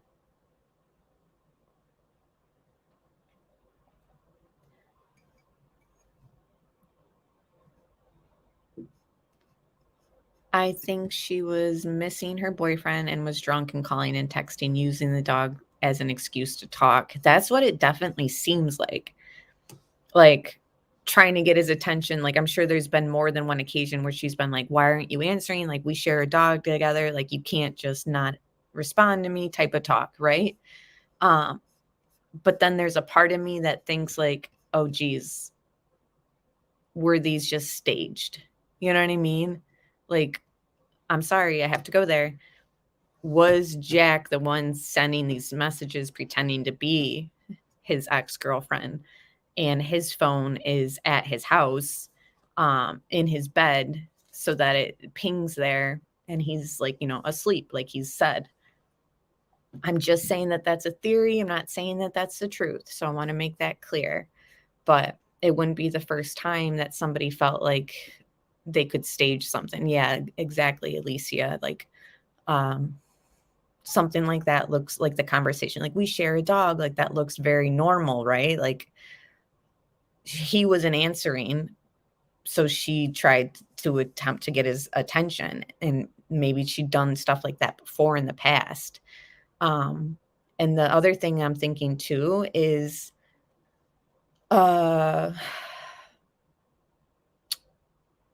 the mother said something, and I don't think I clipped it, but let me know if you guys remember this. The mother was saying something about her and Jack getting back together and that they would have been married. Would where am I going with this? Sorry, guys. Okay, she says something like, oh, they were going to get back together. She was just being a brat. Do you guys remember that? Like she said that. And like some girls are more high maintenance, or whatever, not everyone can handle me. You know what I mean? So, but was this from somebody who was mad that she was that way? You know what I mean? Like say somebody couldn't handle her. So she thought, you know what? Jack can handle me. I'm going to get back with Jack. So this guy who was the one that couldn't handle her acts out this way. Or was she being a brat, quote unquote, and not getting back together with Jack and he's pissed? I don't know, guys. But yeah, so you guys do remember seeing that? I'm just speculating, guys. I'm just wondering, like, was it somebody who wasn't Jack who she realized, like, I don't think he can handle me. I want to get back with Jack, ends things with them? Or was it she's in that type of whatever and she's not getting back with Jack and he's pissed? I don't know. Hello, Lisa. Lisa, good to see you. In my opinion, the target is and was Madison. I've seen people say Ethan was the target. I've seen, I just don't know. I really don't know. They're definitely leaving that up in the air, but it does seem like they know. This is more likely a person who is jealous or resentful of Jack. I'm thinking that definitely could be it, or jealous. I don't know, guys. Someone in chat had said something about the ex-boyfriend left his phone at home and traveled there. Maybe reason why he didn't answer phone. Definitely a possibility. She was leaving for a month for Europe before she started her new job. Yeah, and Saturday night. Sorry, she had just gotten a new car. She was doing the new job. She was doing the trip to Europe. Like lots to be jealous of, pretty girl. I'm not sure who she was going to Europe with. They didn't really specify. All right, guys. So let's switch gears real quick. We're going to put on Court TV. this was out a few days ago before the newest press conference and stuff. So I tried, for those who just joined, I tried to give all the newest details after the press conference in the beginning of the stream. And then everything else we've kind of just been updated on theories and all that. So let's just watch this together, and then I'll play the segment again of just the clips, and then we'll close things out for the day. So thank you again, everyone, for being here. If you haven't hit the like, please do so. And again, I just want to thank my moderators. Thank you so much for all you do. I really appreciate it. Okay.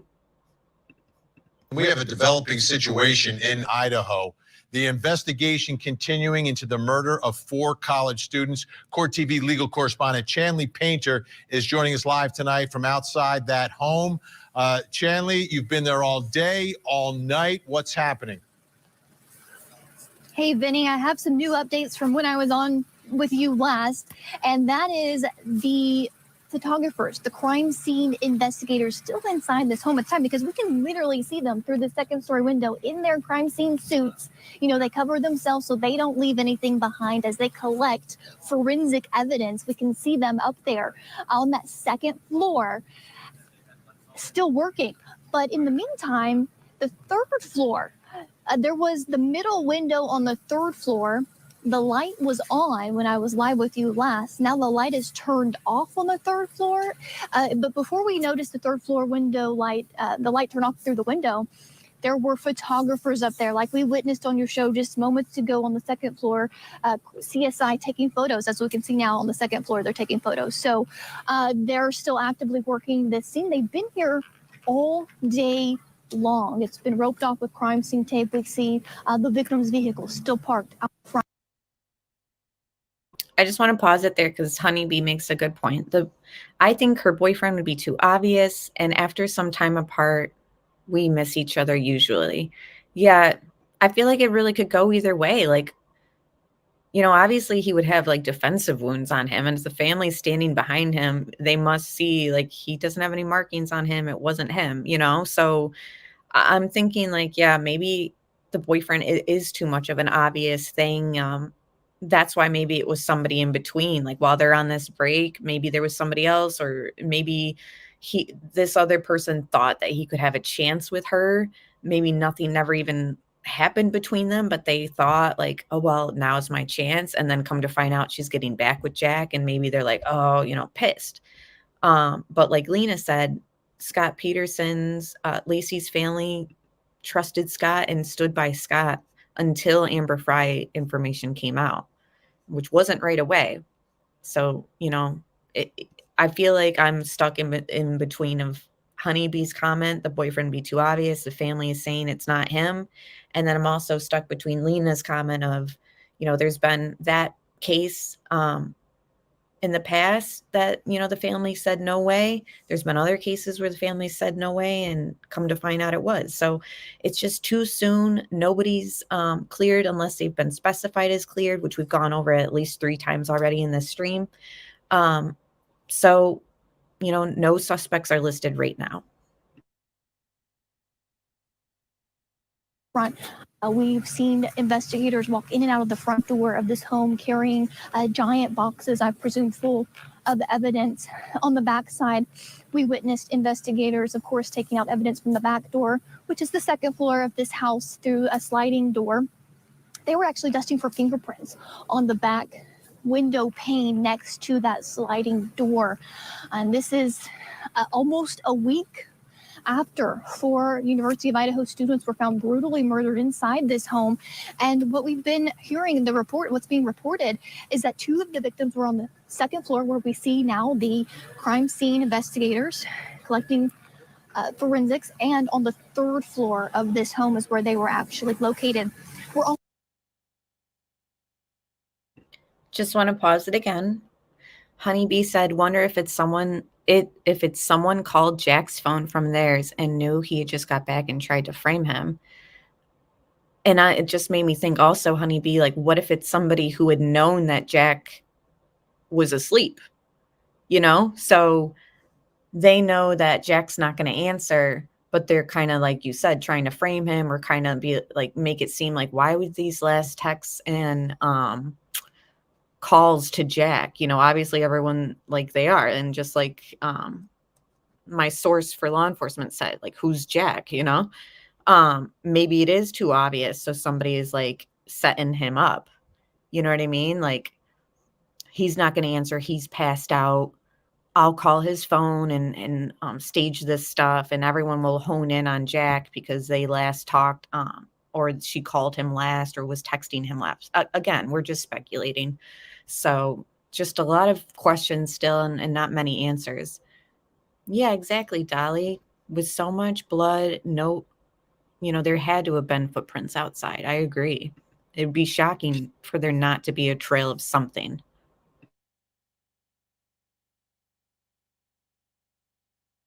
Also learning some new details from the Moscow Police Department this evening.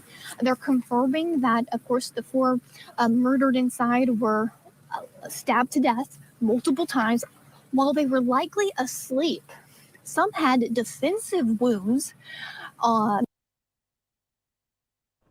So Honeybee wants to know is Jack the boyfriend the one with the knife? So I heard that rumor. I heard that there's pictures of Jack with honey knives and stuff. Like, I never saw a picture of it. Like, I wish people who say stuff would, like, show it. You know what I mean? If it's a public Instagram page, then just show it.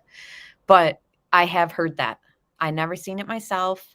And chat is just saying right now, no, Honeybee, that's the other Jack. See, there's 2 Jacks and a Jake. So, if we had seen a visual of that, it would have been better, for me to kind of answer that. But exactly, Nicole, it's hard to keep these Jacks straight. Yeah, exactly, Honeybee. That's fair to ask. I mean, maybe somebody close to him took the knife, even if it is seen in Instagram photos or whatever, or don't know. It's very confusing. So I'm not sure about all that. So.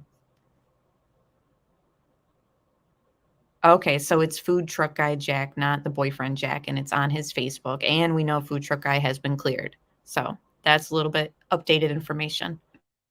Thank you so much, chat. I really appreciate everyone giving us the lowdown. Maybe they heard what was going on and woke up. We don't know, but. And here, again, this report was before the press conference and before some of the interviews with the parents. Ethan's mother stated that they had heard, the other roommates thought they heard something, but they just didn't really think it was much and, like, didn't leave their room, thought it was partying or whatever. Something alluded to that. Like, they heard something, but nothing, like, set them off to, obviously get up and help. There were reports by the media that also said that they know that a struggle took place before the murders. So it seems as though, with the defensive wounds, something occurred, but again, not enough to tip off the other roommates, or a 911 call, sadly. We're confirming there's no sign of any sexual assault or what maybe some have speculated as motive in this crime. Also, there were 2 surviving roommates in this multi-room home that were unharmed, and the detectives have ruled them out. They believe that the 2 surviving roommates and a young man that is seen in video at the food truck where 2 of the victims were hours before their death, they've ruled them out. They are not involved in this crime. Additionally, we learned from the police this evening that any rumors that these victims had been tied or gagged, that was not accurate. They still, though, aren't releasing who called 911 because they're saying that these murders happened around maybe 3 or 4 a.m. last Sunday morning. Police were not called until noon, and they arrived to this home with the front door wide open. They've released that there's no signs of forced entry in this home. And when we've been here, we've noticed that the front door has a door handle with a security code lock pad that some sense of maybe security here at the home, but they say no forced entry. And it's still no murder weapon found. Still no suspect or suspects named. We know that the dumpsters that are to my right and left here at the home, they've collected items. They did mention that. And they also are confirming that they've contacted local businesses here to determine if a fixed blade knife had been recently purchased. The Idaho Statesman had talked to a local hardware owner store, and he says that the police were in town asking about some kind of a combat style or Rambo style knife blade. That's just so scary to think about here, Vinny. And this happened here. I've been out in the town talking to people and neighbors without any arrest and really not much info from the authorities. Many people are still on edge and in fear, have left town. I've talked to the neighbors. I know I spoke with one with you live on air just an hour ago, but we've spoken to more since we've been out here. They say that, this is just steps from the University of Idaho campus. A lot of students live here. And so as you can imagine, the parties happen here. We're less than a block from Fraternity Row on campus, where two of the victims were at a party before their deaths. So the neighbors say that, it's usual to have parties in this area at this home where the crime scene is, and it's not unusual to hear people excited or screaming or just being loud. The neighbor I talked to earlier said they just put on a fan, they drown out the noise, and they go to sleep. So it is unusually quiet here, and people are being more cautious, not only here in this area, but on the campus. Students have gone home for the Thanksgiving holiday, and you can definitely see, Vinny, the increased security, not just of the campus police. Just pausing it quick for some comments in chat. Caroline, good morning. For something this aggressive, FBI would have DNA results almost instantly for a strong suspect. They're definitely, I think, helping in the investigation work a little bit quicker, the FBI being involved. I'm wondering, though, if there's no DNA on record, the mother stated that they were going to look through 23andMe and those types of DNA processing kits that you can order, and it helps narrow things down. Your DNA is obviously similar to your cousin's DNA, but not exact, etc. I find it interesting that they're going to use those, but if this perpetrator has not been put in the system, as far as committed prior crimes, had their DNA already on record, this DNA might not match anything. You know what I mean? They have it, but it might not have a record or a paper trail yet. I'm curious to know if Jack or anyone else, offered up their DNA. That's all. That could definitely help narrow things down and speed things up. C-Dub said, just my opinion, but I think they know their guy, but are building a case against him right now, ducking and dodging questions about him. I agree. I think, and just like my source told me, law enforcement have a lot more than we think they do. And, just from the little things that the family has said, it seems like this was very sloppy, not very well calculated or executed. So somewhere there is going to be something that takes place for justice. I feel it. I don't know how. Somebody asked, hold on, scrolling up, something about, does FBI have their profile listed of this guy? Not publicly. I'm sure that they know maybe what they're looking for. Jesse says somewhere along the line, someone is in his family has a genealogy profile. Yeah, you would think a lot of people use those. They would have DNA of him for sure. Yeah, his blood for sure. If, defensive wounds, the nail clippings, they stated that they were going to be processing from the victims, especially the ones that had defensive wounds. They clearly fought back. It's going to take time. Again, guys, this has only been a week. And Moscow police, but state police here, as well as the FBI, are inside this home right now. And private security. The campus has hired private security as well. I could understand. And again, you're looking at live pictures, folks. This is inside the murder house. You've got photographers with their protective gear on that are taking pictures of the murder scenes. This is a 3-level house, as Chanley has told us. The murders, we believe, took place on the 2nd and 3rd floor. That 2nd level can be accessed from ground floor behind the home. From this side where Chanley is, that front door kind of goes to the lower level, the basement level. Chanley describing it, a lot of parties, it's college. You got red cups right there. There they are. It's just a typical college house. Typical college kids doing what college kids do, only in this case, someone entered that scene and took the lives of 4 of them. Chanley, so just to, once again, I want to go over the big headlines that you've told us. I want to make sure no one is missing this. And you've got, on the one hand, and correct me if I'm wrong. Yeah, I mean, the coroner said likely asleep. Some had defensive wounds. Oh, they didn't say all had defensive wounds. So how it took place as far as like, you know, what's under their nails and stuff, time will tell. We don't really know, but you know, it seems as though even Ethan's mother kind of hinted at there was a struggle. So there's got to be something. But again, you're right. I mean, we can't just say that whoever did this, a perpetrator, would have a bunch of cuts and stuff on him because, like you said, if they're asleep, that's a perfect way to kind of like do something where you're not going to really get into this like fight. I mean, that's such a cowardly thing to do. They're, you know, obviously not in they're very vulnerable. So maybe there wasn't anything under their nails. We'll find out. The murders taking place on the 2nd and 3rd level. Coroner believes everyone may have been sleeping. They think it happened at sometime around 3 in the morning. We've gone through a timeline. It seems everyone got back around 1:45, although there was some reporting from one of the sisters of one of the victims that her sister may have been on the phone with her friend a little bit later, like after 2 o'clock, 2:30 or so.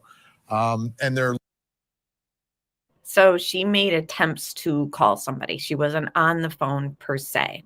Just want to clarify that a little bit. Again, this is a few days old, this report. looking for a Rambo-style 6-inch bladed knife is what they believe may be the murder weapon here, although they have not recovered anything. Did I get it all right, Chanley? Yes, you did, Vinny. And one of the fathers of, I think it was Xana, her dad spoke with her just midnight, you know, the night as she was murdered.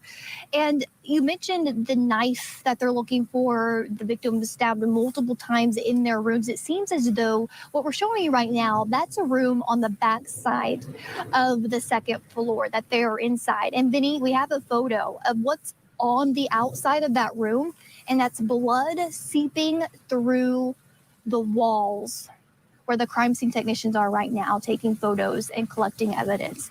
So it's on the back side of what we're showing you currently.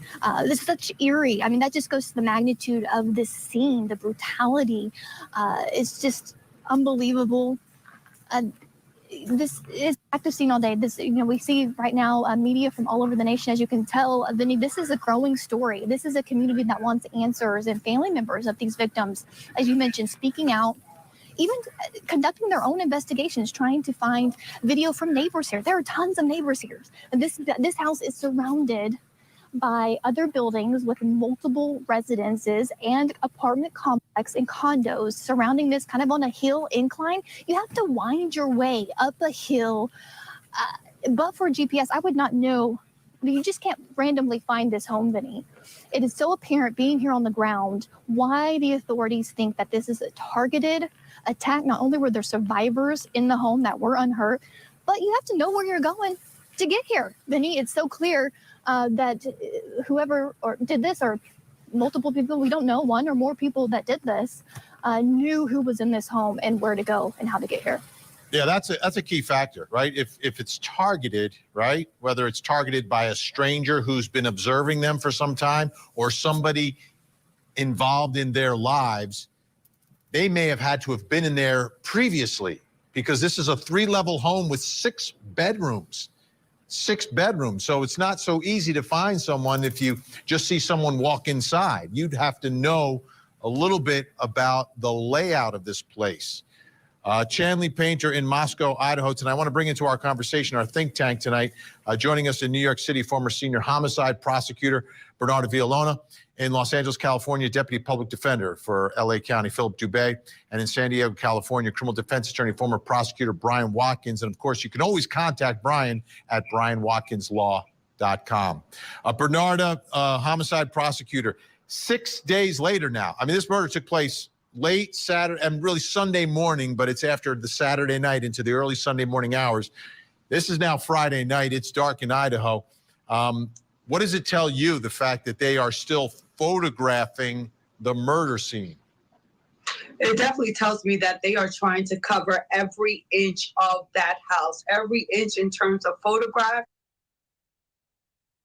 As they should, for sure. And let me just comment here. Sweetie Pie said, obviously the person that did it was angry and full of rage and hate for the extent of the stabbings and blood, right? And it's like, was this another frat brother? Was this somebody who just was jealous of I don't know. It can go so many different ways when you're talking about rage from somebody. Like, what is pushing somebody's rage and hate?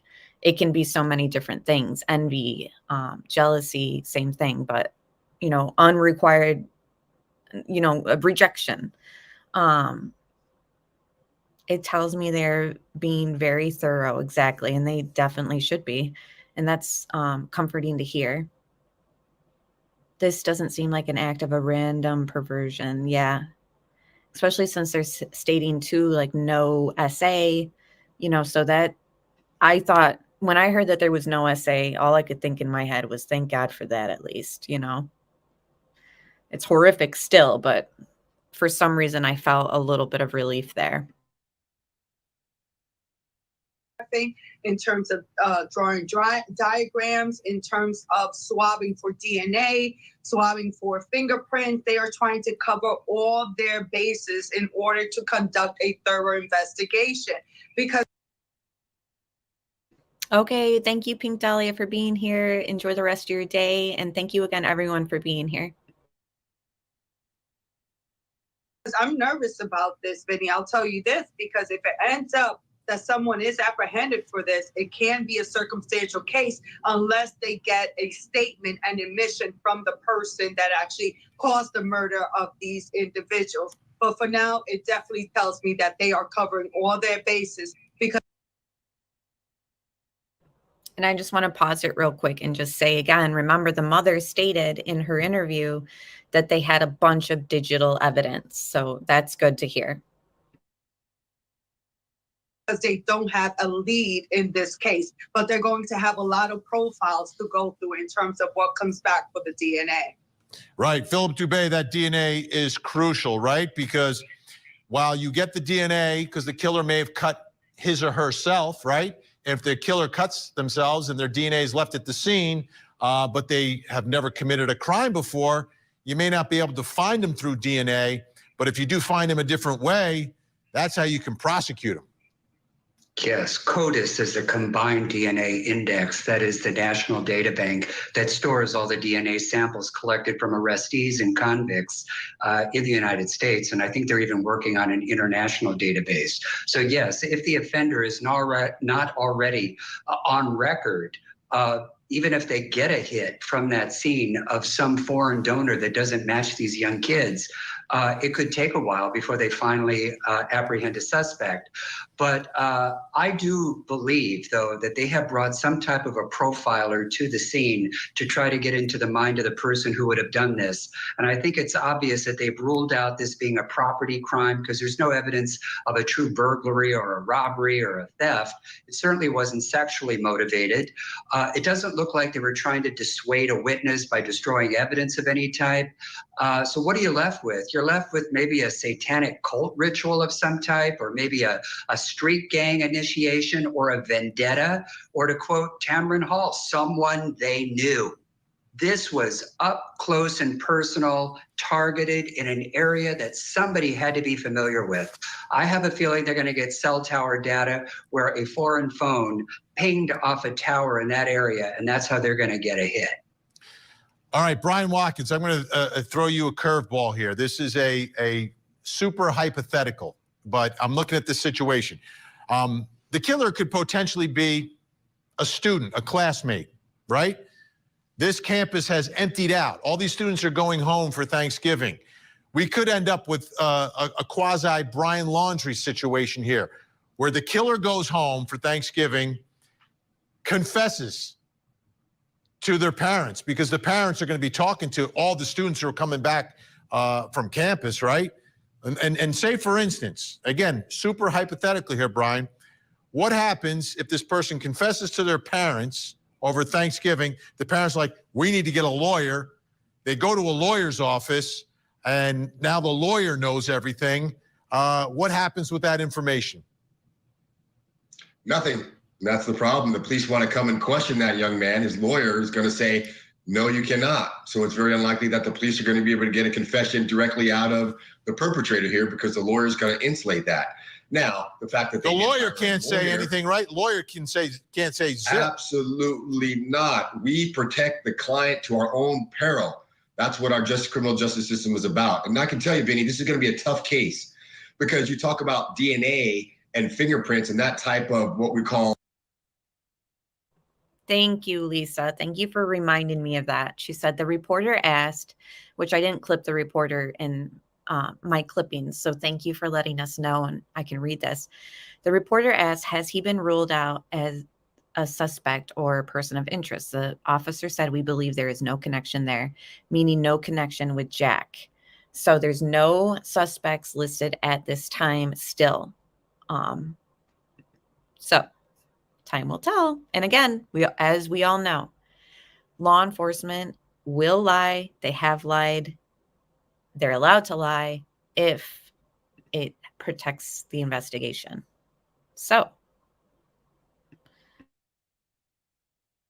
hard or physical evidence is not going to mean that much at a party house. You know how many people's DNA has been in that house? You know how many people have been in that house partying? That's a great point, Brian. Their fingerprints. My DNA's there. Sure, I partied with her. I partied with these guys all the time. Well, you know, so there's a lot of DNA, a lot of fingerprints in there. How to cipher out which one killed these poor innocent students. Oh, Sita brings up a good point. He only said no connection with the calls, not about Jack himself. And remember, when he was going through the misinformation that he was clarifying, which I did clip that part, so we can play that, and then we'll end it. Like after this Court TV thing, we'll replay those clips, and then I'll just exit that way from the stream. But yeah, he didn't list Jack off as sorry. I just caught myself of what I just said. Okay, Jack was not listed as somebody who was cleared. Like he listed the private party and the food truck guy.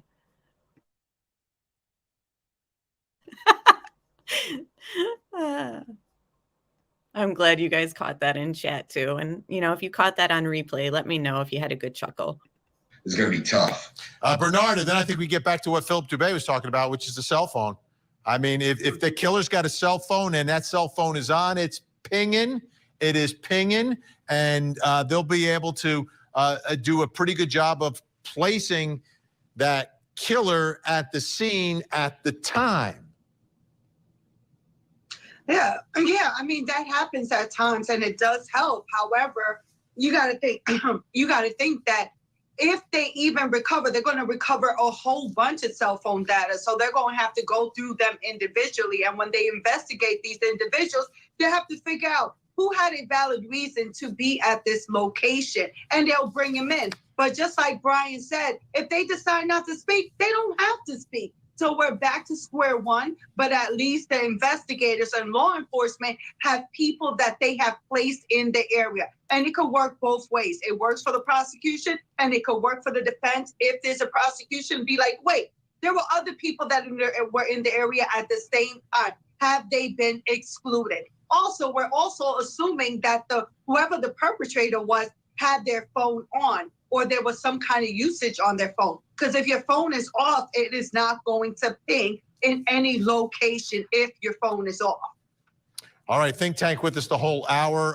Big thank you to Chanley Painter tonight out in Moscow, Idaho, bringing us all this information tonight, and to our whole crew out there bringing us these images as investigators continue.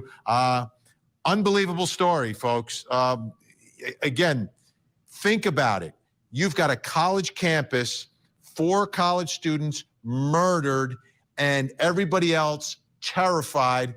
because the killer hasn't been caught. We don't know why they did it. We don't know who they are, and we certainly don't know where they are tonight. We love Vinny from Court TV. Okay, so let's just end things with a little bit of chat talk, and then I'm going to find the minute mark that the press conference of the highlighted clips there. And yeah, Nicole, I'm there with you. I highlighted your comment. I really think Jack has something to do with it. I pray I am wrong. I believe her parents will be even more devastated if it turns out to be Jack is guilty. There is a reason he didn't clear him, in my opinion. Now, you know, I'm there with you. Like, obviously it's like a crime of passion, and I feel the same way. Like, I hope I'm wrong. But again, I'm not 100% there. I'm not 100% on anything. I think the person on campus, hold on, let me add this to the stream. Contents of 3 dumpsters on. Okay, the person on campus that had that knife in September, I want to know more about him. I want to know more about the skinning of some animal that was reported. I want to know more about Jack, obviously. I want, you know, if everything that they have is digital evidence, like the mother stated, which we'll replay that clip, it's just something's leading them to think this was targeted. They haven't specified why, so that's key. All right, let me just find the minute mark, so please bear with me. And again, for those who joined us later, in the beginning of the stream, I went through an updated timeline, the most updated timeline we have after the press conference that was put out yesterday evening. And then we went through some highlights from the press conference, and then it transitioned to just highlights in the case thus far, including interviews with the family and just interesting clips. So I'm just going to play those and then exit the stream after it's all done. And I really appreciate you all being here. And again, thanks to the moderators and just everyone who is subscribed and hit the thumbs up. Like I said, bear with me while I find the right minute mark here. I don't want to hear me read through the timeline again, so maybe it's here. Kernodle. We're at the Sigma Chi bar and Second floor, had passed out. All right, so that was the end of the timeline, so it'll transition into the highlighted clips. And again, thank you all for being here. Please hit the thumbs up. I'll be in chat talking to you guys as we exit, and I'll see you later in CDT's live stream. It's at 7:15. I believe she's covering this case. I'll be moderating that chat. So thanks again for being here. We'll talk very, very soon. I'll be following this case as well as other cases, as you guys know. So just check back, and I look forward to having another live chat with you guys. And just thank you again. Really appreciate you guys. Salvez and Madison Morgan were at a local bar and were later at a food truck in downtown Moscow. They arrived home at approximately 1:45 a.m. on the morning of November 13th. Ethan Chapin and Xana Kernodle were at the Sigma Chi house before also arriving home at approximately 1:45 a.m. 2 surviving roommates were also out in the community, and they returned home at approximately 1 a.m. and did not wake up until later that morning. On the morning of November 13th, at 11:58 a.m., a 911 call was placed to the Whitcomb Dispatch Center reporting an unconscious person. The call originated from inside the residence and was made from the phone of one of the surviving roommates. Moscow Police Department officers responded and located 4 victims, 2 on the 2nd floor and 2 on the 3rd floor. The Latah County coroners conducted autopsies, and detectives have been provided with the results of those autopsies. We know that the autopsies confirmed the identity of the 4 victims, determined the cause and manner of death as homicide by stabbing, and determined that it was likely all 4 victims who were asleep during the attack. Some of the victims had defensive wounds, and each victim was stabbed multiple times. There was no sign of sexual assault. Investigators have determined 2 areas of interest within the city and have provided maps which are on our Facebook page and on our website. And these are areas that they have canvassed for additional surveillance video and tips and have contacted several residents in the areas.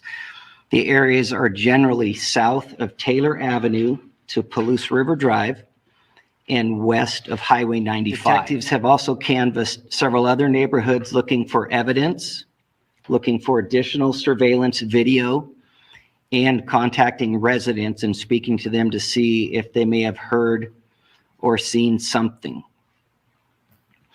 I want to address several areas of speculation, conjecture, and misinformation that has circulated on social media platforms and otherwise. We do not believe the following individuals are involved in this crime: the 2 surviving roommates, a male seen at the grub truck food vendor downtown, specifically wearing a white hoodie, a private party who provided rides home to Kaylee and Madison in the early morning hour of November 13th. Additionally, the identity of the 911 caller and the 911 call have not been released, so any information out there is speculation about that. Investigators are aware that multiple phone calls from Madison and Kaylee's phone were made to a male subject. Any online reports stating that the victims had been tied and gagged are not accurate. Detectives seized the contents of 3 dumpsters on King Road and searched those dumpsters in an effort to find additional evidence, but nothing of note was discovered. Early in the investigation, local businesses were canvassed in an effort to see if any fixed blade type knives may have recently been purchased. And currently, there are no suspects in custody, and we have not located a weapon.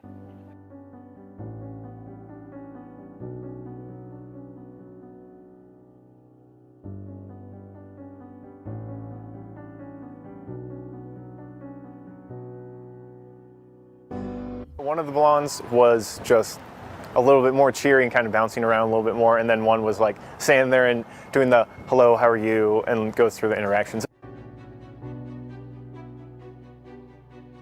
I heard from her even before we went out. I think midnight was the last time I heard from her, and she was fine. The door locks with the number code. Every time you open it, like I had to go back to I had to go around the house to get in the house because of the number code. So they either knew that or they just kind of went around and found the slider open.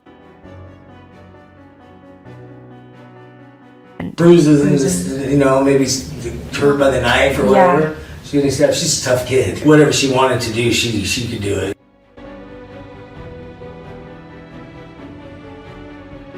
They have not confirmed that they have DNA from this person. They just said that they have a ton of evidence. It's all digital information. They're telling us that there's so much evidence that it's going to take a lot of time to process it all. This wasn't like a pinpoint crime. This person was sloppy. He did whatever. When I say he, obviously you can't say that. That's just me. But he made a mess, and there's a mess there, and they're going to have to go through that point by point, and that's going to take a lot of time. That's why they reached out to other facilities to help them with that lab work. They do have a mobile unit on site that they said that they're able to really expedite things with this mobile unit. Hopefully, they're reaching out to other DNA processing type companies such as like 23andMe to get involved. They have not confirmed that they have DNA from this person. They just said that they have a ton of evidence. And evidently today, with the new task force, the new FBI task force on site, they said that they were able to pull a ton of evidence from the house today. Yeah. And they're processing that. So it just takes time. Do you have any clue that they may be unsafe on the campus? Was there any indication? Absolutely not. And if they were, we would have told Kaylee to come home immediately, and same with Maddie. Our son went to that college. No,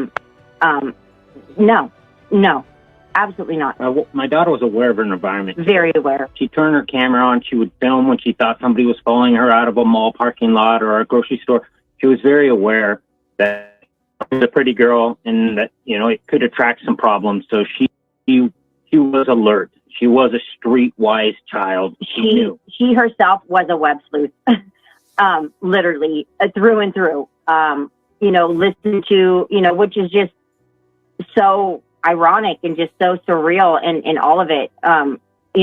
Just very, sad for families when she'd hear about this type of stuff happening. Like, Mom, did you hear about that? Or Mom, did you hear about that? Keep track of it. And she was very well of her surroundings, very well. I mean, she would think somebody was following her, and she would call me and say, Mom, I think there's somebody following me. And I'm like, well, Kaylee, call the police, and then she'd say, oh, never mind. They just turned into 7-Eleven. She was aware, and very aware. And she locked her doors at night, and she locked her car. Kaylee was home, had just been home, so we are so thankful that she had just been home for a week and a half. She just bought a brand new vehicle for herself, her first vehicle. She had planned a trip. She was planning on backpacking across Europe for the month of January, starting her new job in February with this internship that she had done, wound up offering her a full-time, very well-paid position that she was very excited to take. And she was with us for the last week and a half. She went home Friday to literally go show off her new vehicle. And we will never stop looking for who killed him. Keep hearing this name, Jack, and phone calls going back and forth. Can you tell us anything about that? We love Jack. Absolutely love Jack. We stand behind Jack 1,000%. Jack was Kaylee's boyfriend for many years. They just recently broke up. There was no animosity at all. It was a breakup on Kaylee's point. It was not, they still talked every single day. Kaylee just thought that she needed a little break. They were on ends of getting back together. Kaylee talked to Jack the whole time she was here for that week and a half. One of her last messages, she reached out to Jack and said, Jack, get back to me. And he didn't. She goes, we share a dog together, which they did. She's like, you need to reach out to me. So please come over. Please come over. She was wanting Jack to come over. Jack is not, they're wasting their time with Jack. And Jack is just as distraught as we are.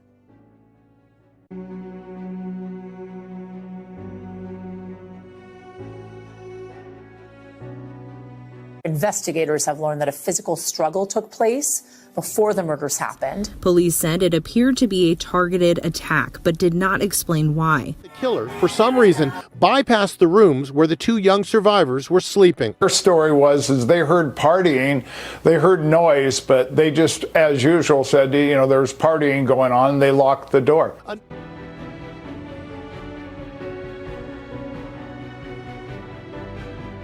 Were they found in beds?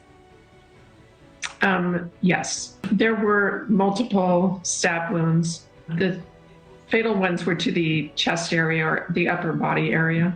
Okay. Well, it was a pretty large knife, so it's really hard to call them puncture wounds. And they were definitely stabbings. And it has to be somebody that's pretty angry in order to stab 4 people to death.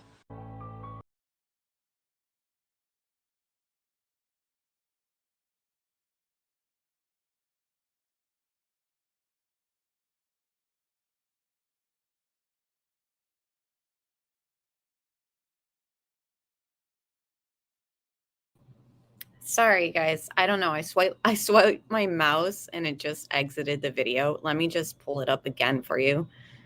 But either way, thank you all for being here. I want to finish that off. So give me a second to readjust it. Saturday, November 12th.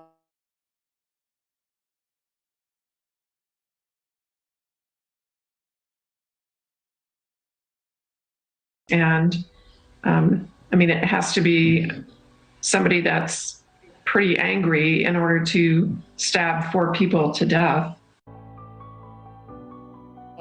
I talked to one student, and I agree with this. It was twice removed from the person that said it, Kaylee. But Kaylee 2 months ago complained about a stalker.